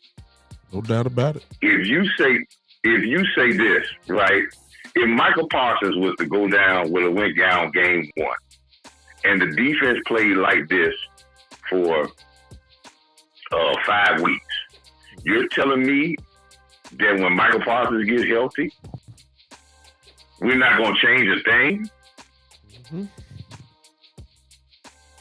No, we're not gonna say that. We're gonna say that this team is winning, and we're going to enhance and make our team better. The only thing that Dak Prescott has to do when we come in, we have to think about our game plan has changed since week one. That's been more conducive to a better team game plan offensively that allowed our defense to flourish. Exactly. And that's where we have to put Dak Prescott in those type of situations. I'm going to give you some history, Big Show, and I know you go back to this history, right? Of course. I remember a team of the Dallas Cowboys when they won their first Super Bowl under Jimmy Johnson. 92. Where the great Troy Aikman was not great. Went down with a knee injury. Uh-huh. Now, this is Troy Aikman before he won Super Bowl, Big Show. Mm-hmm. So some people was calling, I remember early on, some people was calling Troy Aikman a bust because they went 1-15 with Troy Aikman. Exactly. And they said that Troy Aikman couldn't win big games and he only had one playoff victory at that particular time. They were like, we don't know if he can get us to the Super Bowl. When he went down that season, they won the Super Bowl, and they brought a guy named Jeff Berline in Steve Berline that played just enough, getting his playmakers made plays, defense played outstanding. They were blocking punts. Their special teams were killing people, and they did not lose any games. But they brought Troy Aikman back, and they turned it on and won a Super Bowl. Mm-hmm. Did the Cowboys say at that particular time, oh, well, Berline has got this thing going. We got other things. Well, let's not bring Troy Aikman back. But what they did was, when they brought Troy Aikman back, Troy had a feeling now that he didn't have to do too much. He didn't have to go out and win every game. The team was good enough if he did his part at the ultimate level and not put all that pressure on himself, they were going to be better and they were going to be dominant enough to win a Super Bowl.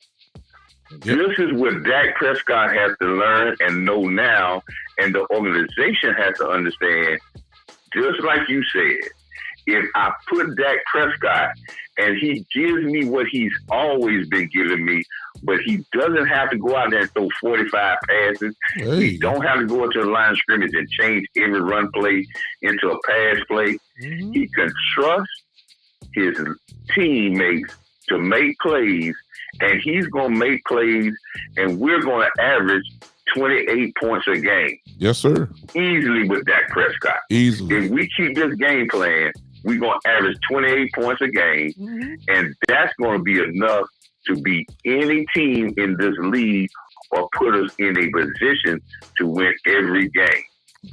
I want to say this when we talk about Dak Prescott. What is the problem with Dak Prescott? And I ask the Cowboy fans this. Is he a turnover machine? No. Look at his history. He's never been a turnover machine. If you look at his stats, his accurate stats he's always in the top 10, top 8 in accuracy of throwing the football. I don't know what they're looking for. We judge him with such fine-tooth comb if he throws one incomplete pass or if the Cowboys lose. It's always Dak Prescott and no one else. That is ridiculous when you're talking about football. One guy doesn't win a game, and one guy does not lose a game. This is the greatest team sport in sports. And the sum of the parts have to be all inclusive for your quarterback to be successful. Yeah. We are so enamored of the media that wants to down our own quarterback. But this quarterback has thrown more touchdowns in the regular season than any quarterback you've had. He's thrown on the average of 10 or 13 with interceptions a year. Yeah. He doesn't turn the ball over. He doesn't make crucial mistakes. Well, we put the whole emphasis on it's ridiculous in this. And let me say one thing about Jerry Jones' comment. We looking into Jerry Jones' comment like he's talking about, well, I wanted to be a quarterback controversy. If I was Jerry Jones, I might not have said it. But if we can win games with our backup quarterback and we can be in a situation like we are now with Dak Prescott coming back, yeah, if that's what you want to call a controversy, if I can get this guy to just hold the fort down and the sum of the parts, keep him looking okay, he doesn't lose the game for us.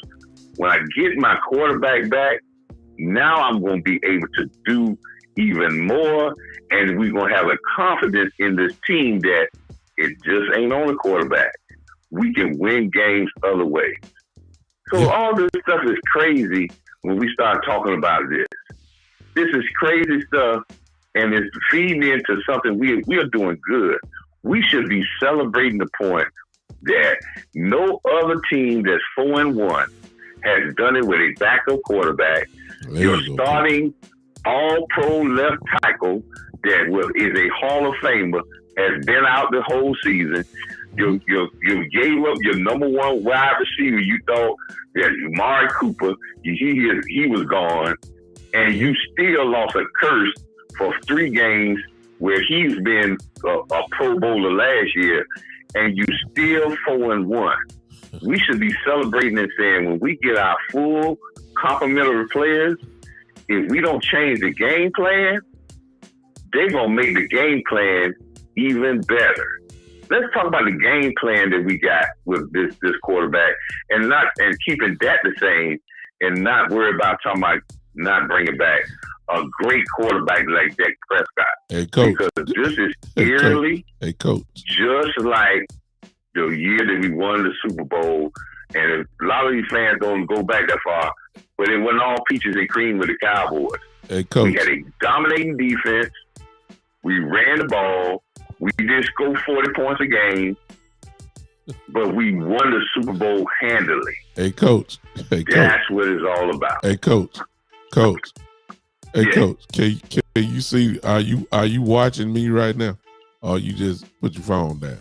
Are you watching me? No, I'm not. No, I was on.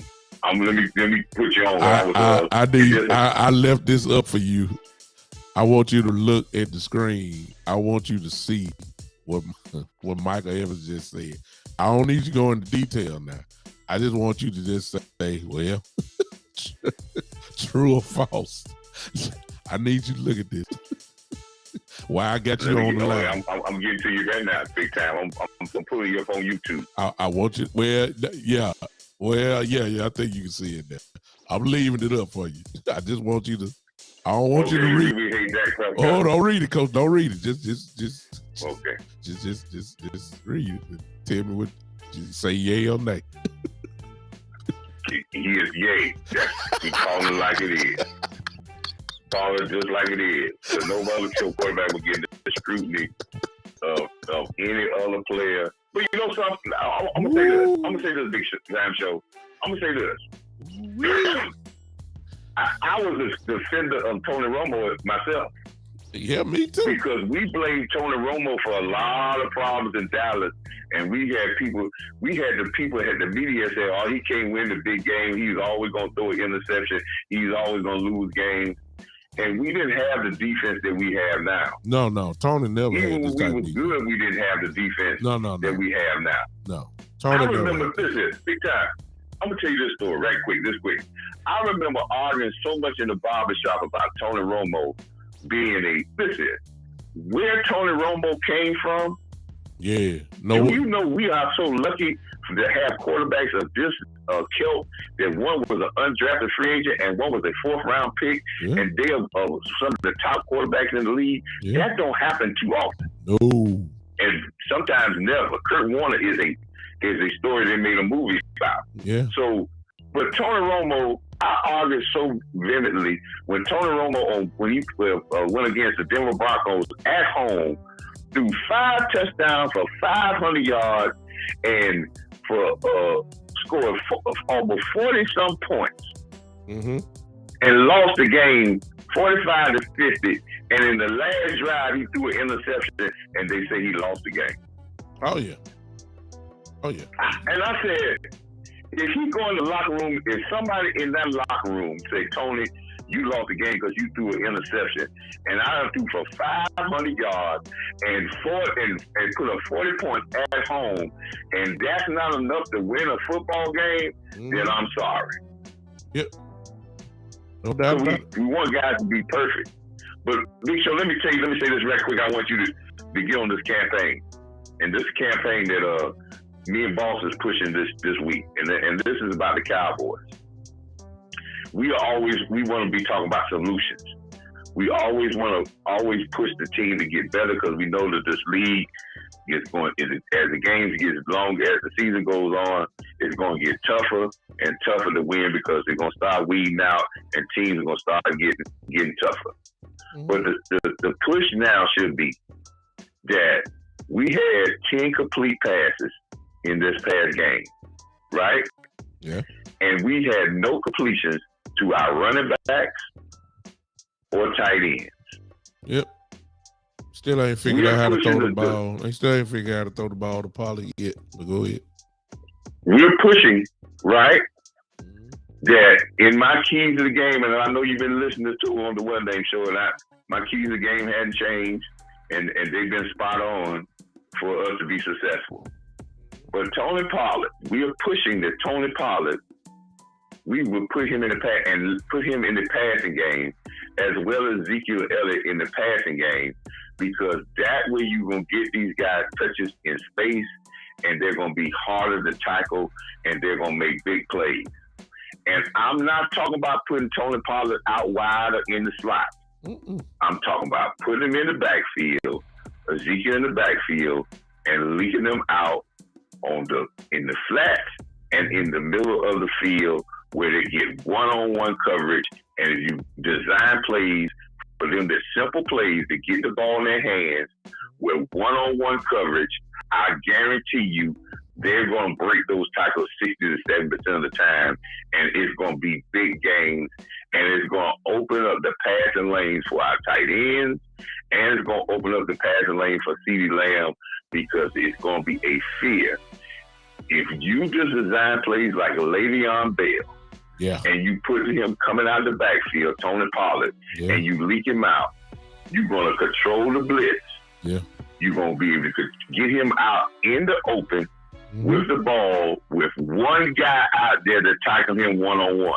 Now, ask Cowboy fans, is that going to work?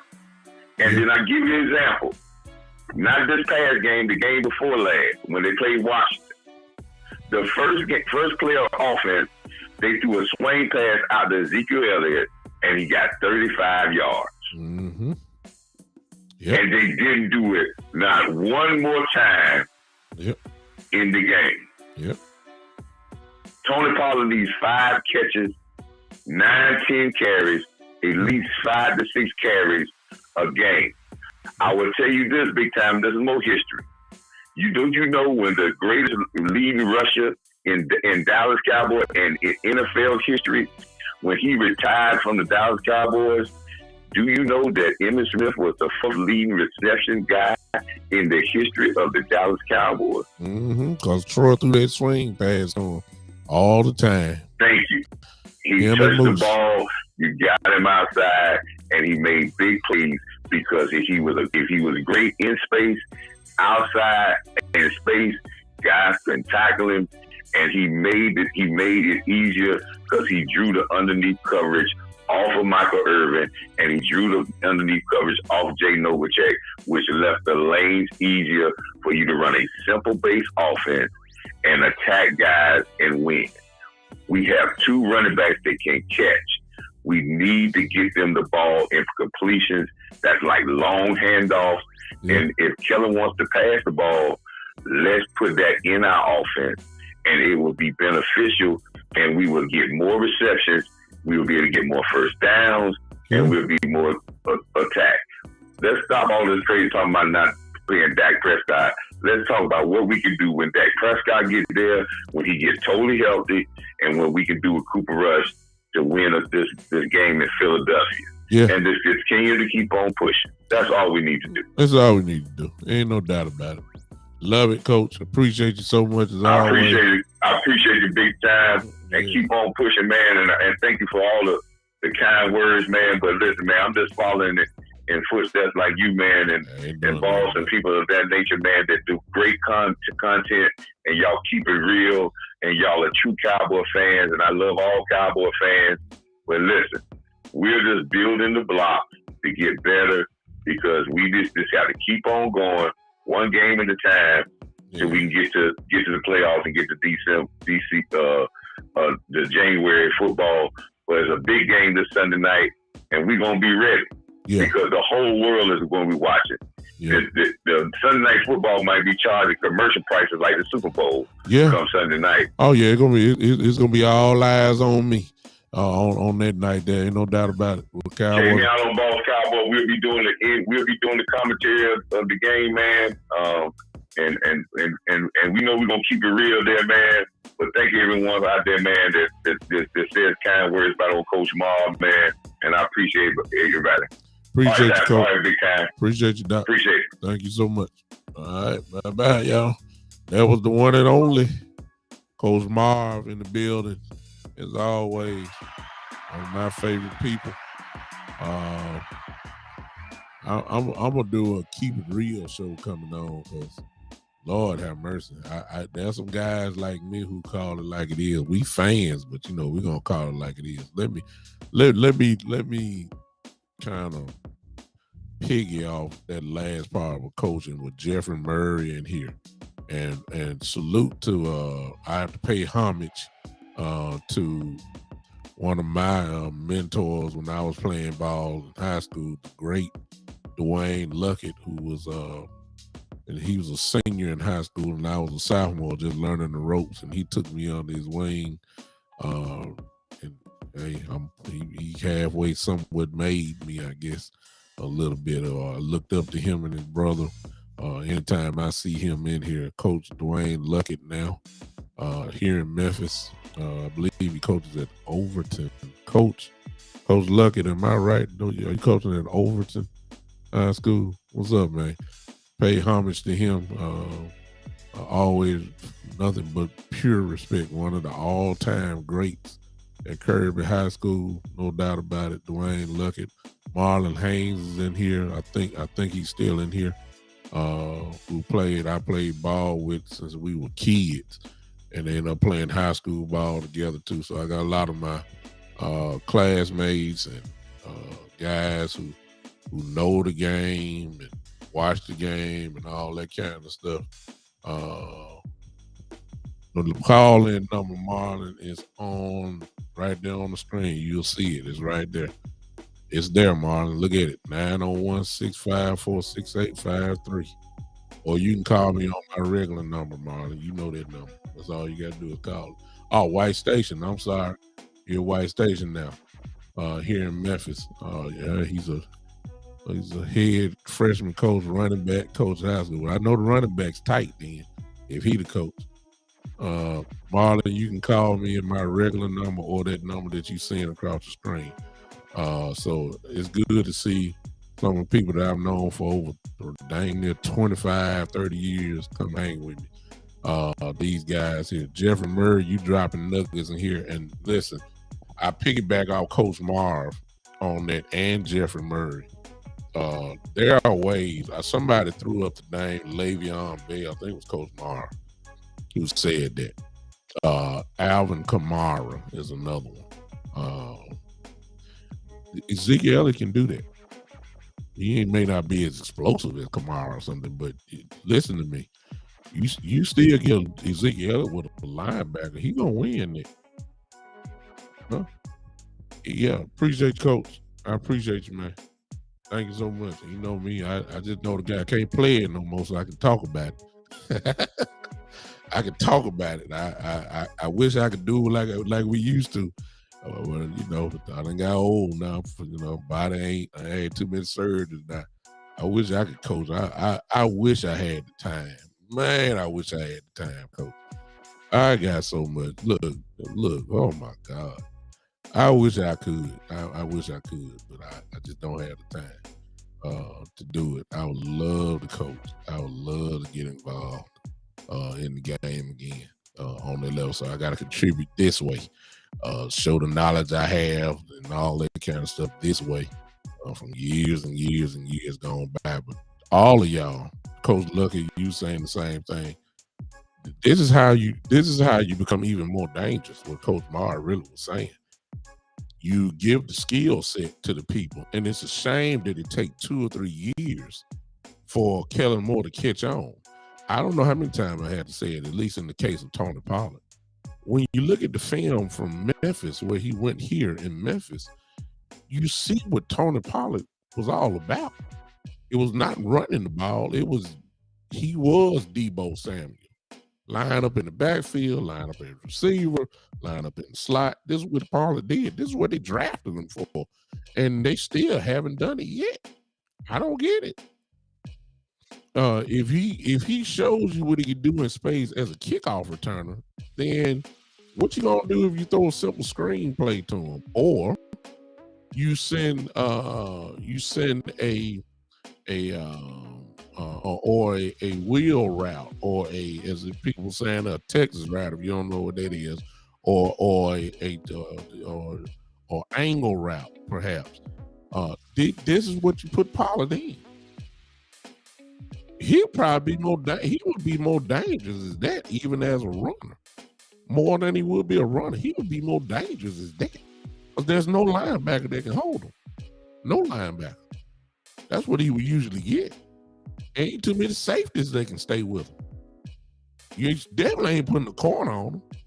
So I mean, he's a mismatch problem. He could really be a chess piece for real. Tony Pollard can. But we don't know that because they never use him as that, which leads to another question. As much as they are blitzing on third down and they give it away, Ezekiel Elliott will come stand right next to Cooper Rush or Dak Prescott and use him primarily as a pass blocker. Have anybody ever thought of just sneaking Ezekiel Elliott out the backfield when all them guys rush in? He's standing just about 2-3 yards behind the rush and ain't nobody there. Anybody ever thought about that? Or Ezekiel is swing outside the blitz, because usually they're running up the middle against us. Have anybody thought about that? Just because it's 3rd and 6 does not mean automatically Ezekiel need to be a pass blocker. Swing him out.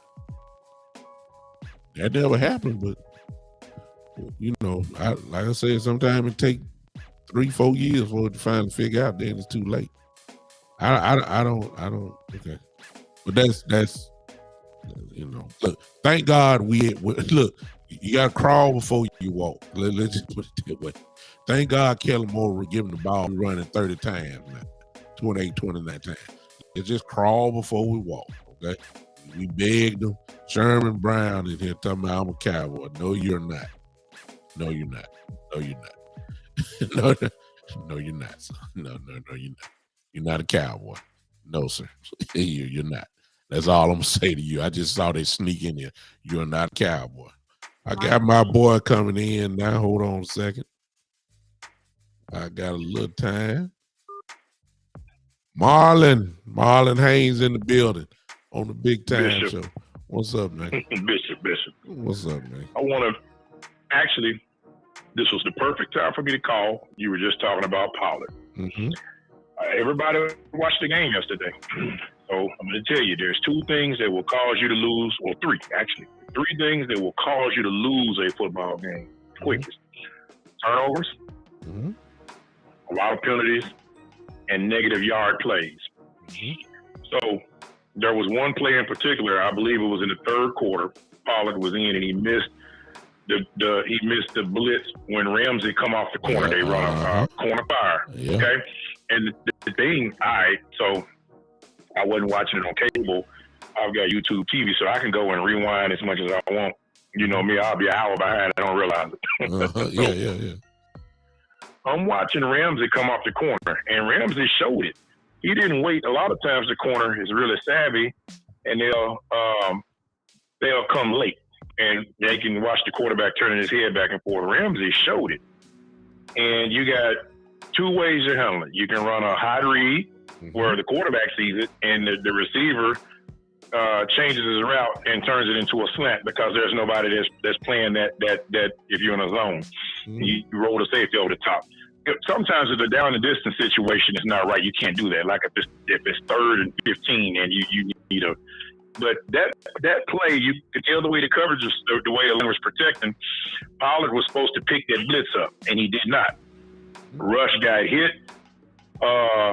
It was a big hit. I was glad that Rush didn't get hurt on the play. He didn't see it at all. He got hit in the back. He didn't fumble it. And he held on to the football. It's the main thing. Now, I don't care if he had a 57-yard touchdown run.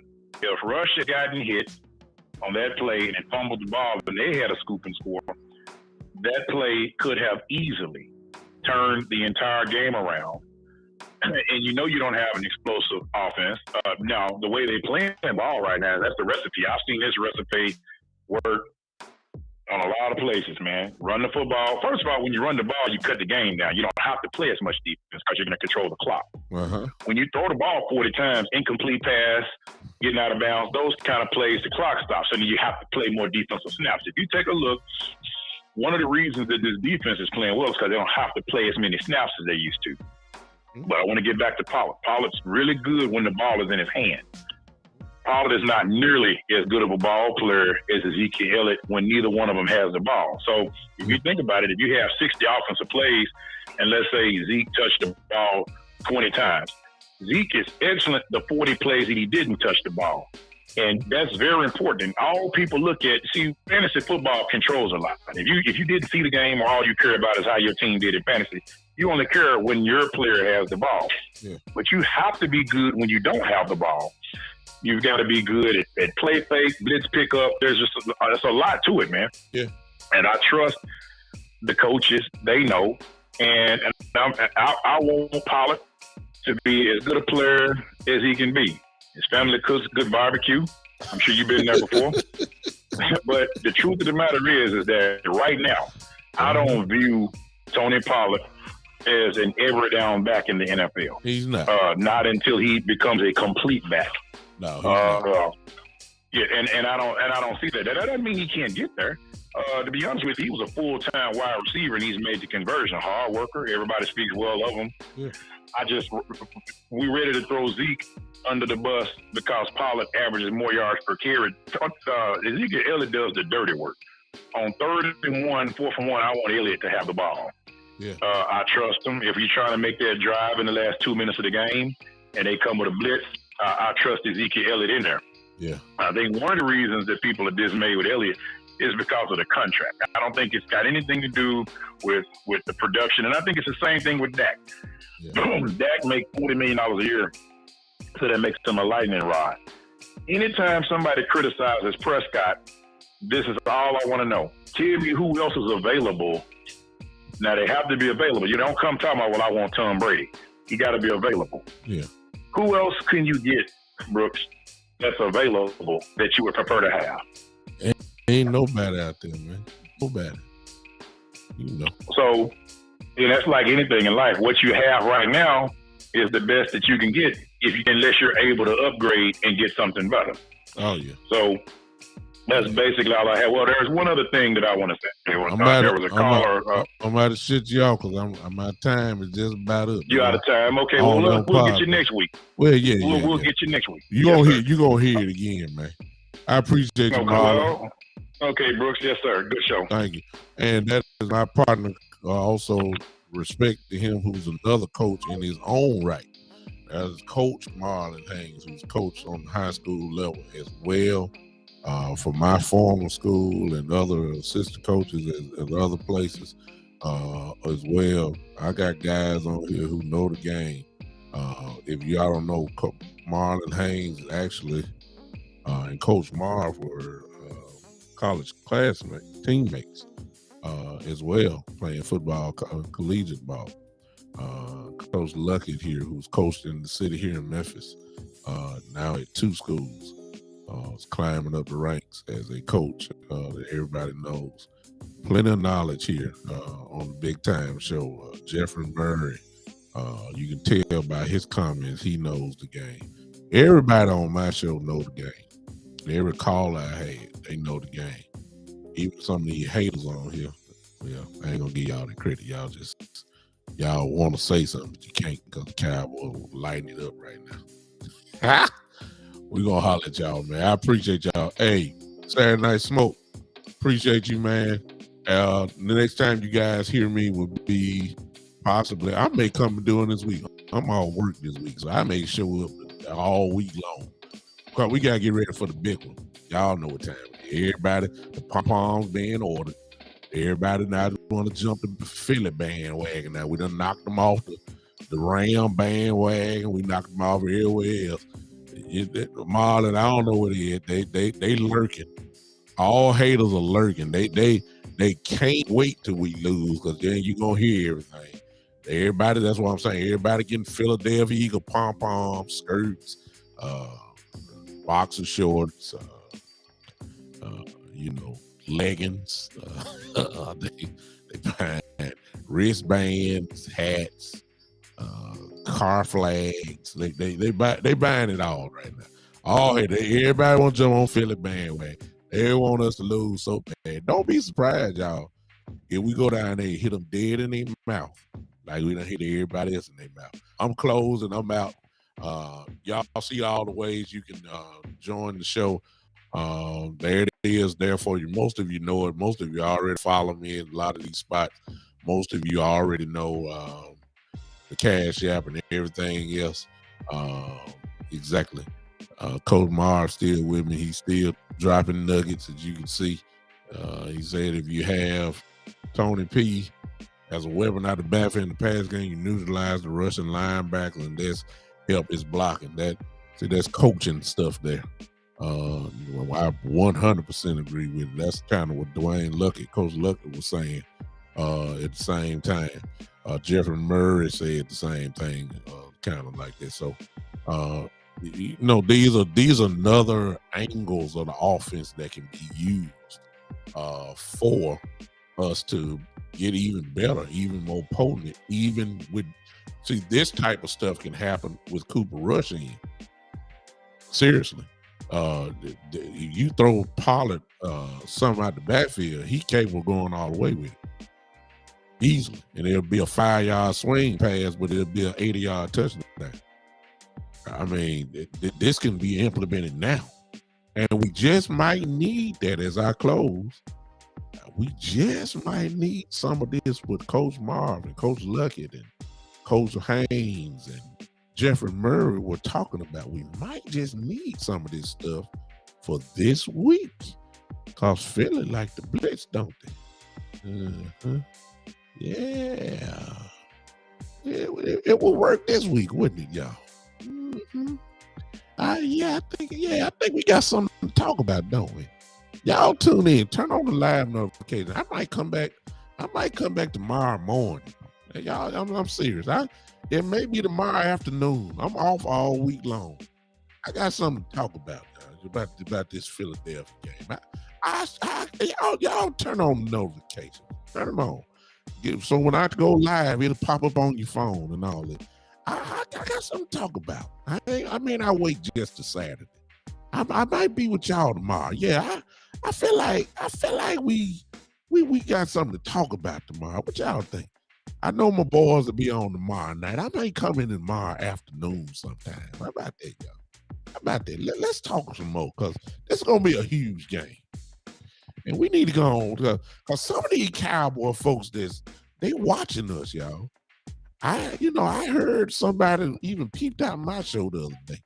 I couldn't believe it. I ain't going to tell you who it was. I ain't just talking either. I heard it was somebody up in there that checked my show out. I don't know if they liked it, but I know I heard they watched it. I heard CeeDee Lamb check my show out one time. I heard that. CeeDee, if you watching this, look, sir, you need to look, man. You need to hold on now. Let's go, son. Catch the football. Look. You need to shut people up. I know you're capable. I believe in you, but you starting to check it out. You bringing Coach Williams in. Tell Coach Williams come check me out, Coach Lucky. Come on. We talking Philadelphia talk this week. I mean, it's gonna be huge. It's Sunday night may be with the Cowboys again on. This might be one of them record rating games coming up this Sunday night. Everybody gonna be watching. Everybody. The bright lights is on.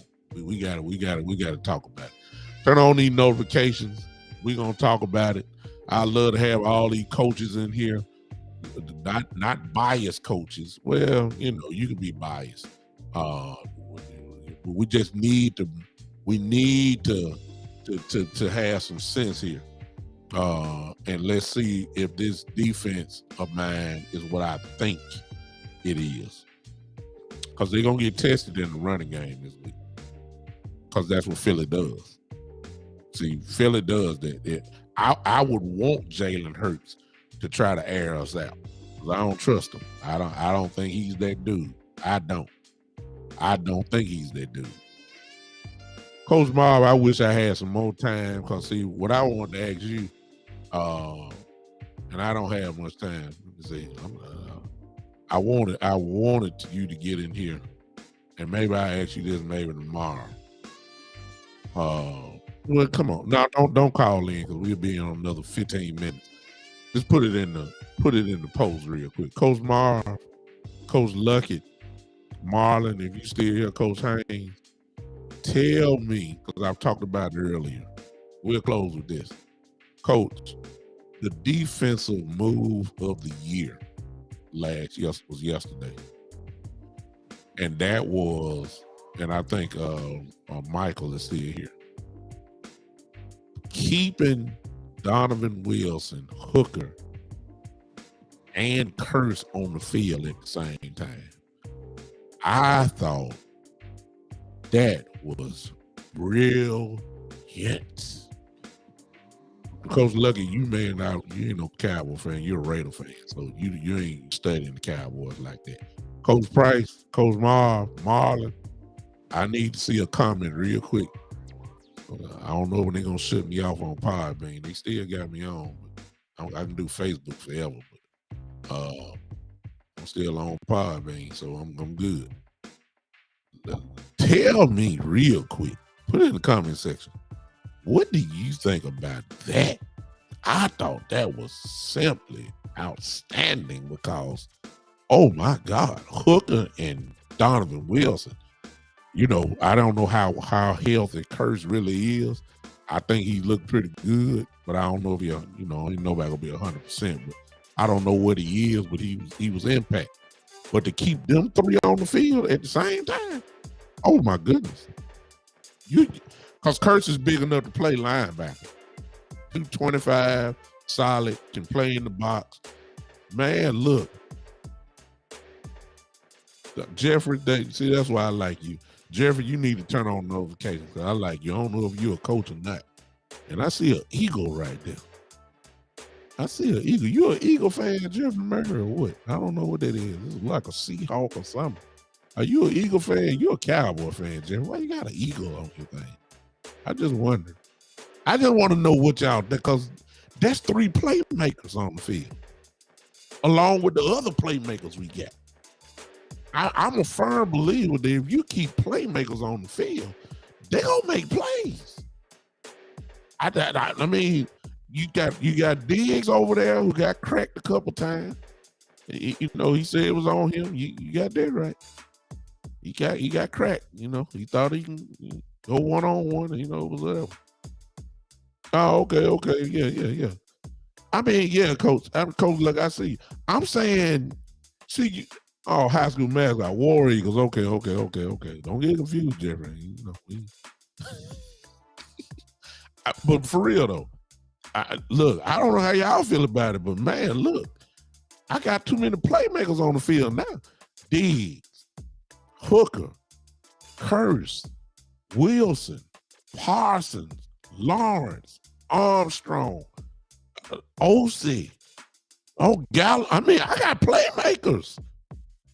I can't help but get excited about this defense. I mean, every spot there's a playmaker. I'm serious. With them 3 guys in, them 3 safeties.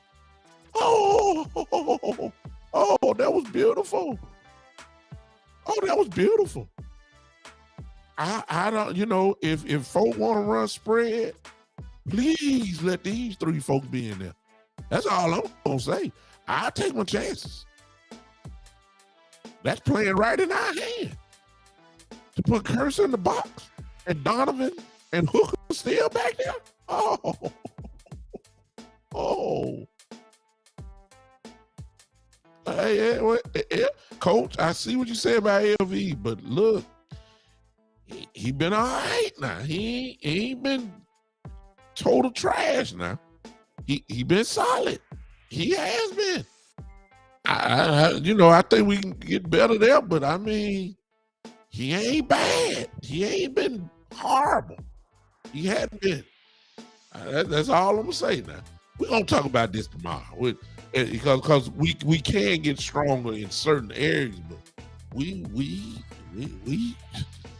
look. Coach Quinn is pushing the right buttons. Yeah. I mean, we already know about pausing, Coach. I get that part. I get that part, and D-Law and yeah. I mean, that's another brilliant move, Jeffrey. Man, I like Jeffrey Murray. Jeffrey, you make sure you come back on. Jeffrey, that's film watching right there. I know you watching film. I know you got to be, because you seeing stuff, little small stuff. Do what Jeffrey says right quick. They kicking D-Law and Armstrong down the defensive tackle. Armstrong is a problem at defensive tackle. He's so quick. Boy, and he big enough. I'm telling y'all, it's that little small stuff that's making a difference. And it's big to me because I see it. And I'm liking every second of it. Coach said no. He said the tape don't lie. He is not good, Big Show, and the Eagles will attack LVE. Okay. All right. I'm laying on you, Coach. I'm gonna go look at all 22 again, and let me go look at, because I didn't look at the LV. I was looking at the defensive line. I really don't even concentrate on LV. I'm gonna go look at it. You making me do homework, okay? I'm gonna go look, Coach. I'm gonna go look at LV. I'm gonna see exactly, do I see what you saying? And I'll be the first to come on and say LV getting out of position. He looking like he lost. He getting blocked. He's getting caught up in the trash too much. I'm gonna go look at him. All right, Coach. I'm gonna take your word for it and say I know you looking. So I'm gonna take your word, but I'm gonna go look myself. I'm gonna see if I'm gonna agree with what you're saying. I'll be the first to come on and say, yeah, Coach, you're right. He ain't good as I think. All right, y'all keep the notifications on. I'll be back this week before Saturday. I love y'all, man. Appreciate y'all hanging with me. We've been on here for a while. Didn't plan on being, but see, that's what happens when you got stuff to talk about. This is the Cowboys. This will go on. All right, ladies and gentlemen, y'all know what to do. Y'all know how we get out of here. I'm gonna look, Coach. Y'all know how we do it. Get out of here. Put your hands together. I need some clap emojis real quick. We're a little bit late, but give me some clap emojis. I need some clap emojis real quick. Well, I need them so I can get out of here. That's how we leave here. That's how we leave out of here. I see you typing, but I don't want no typing. I show with.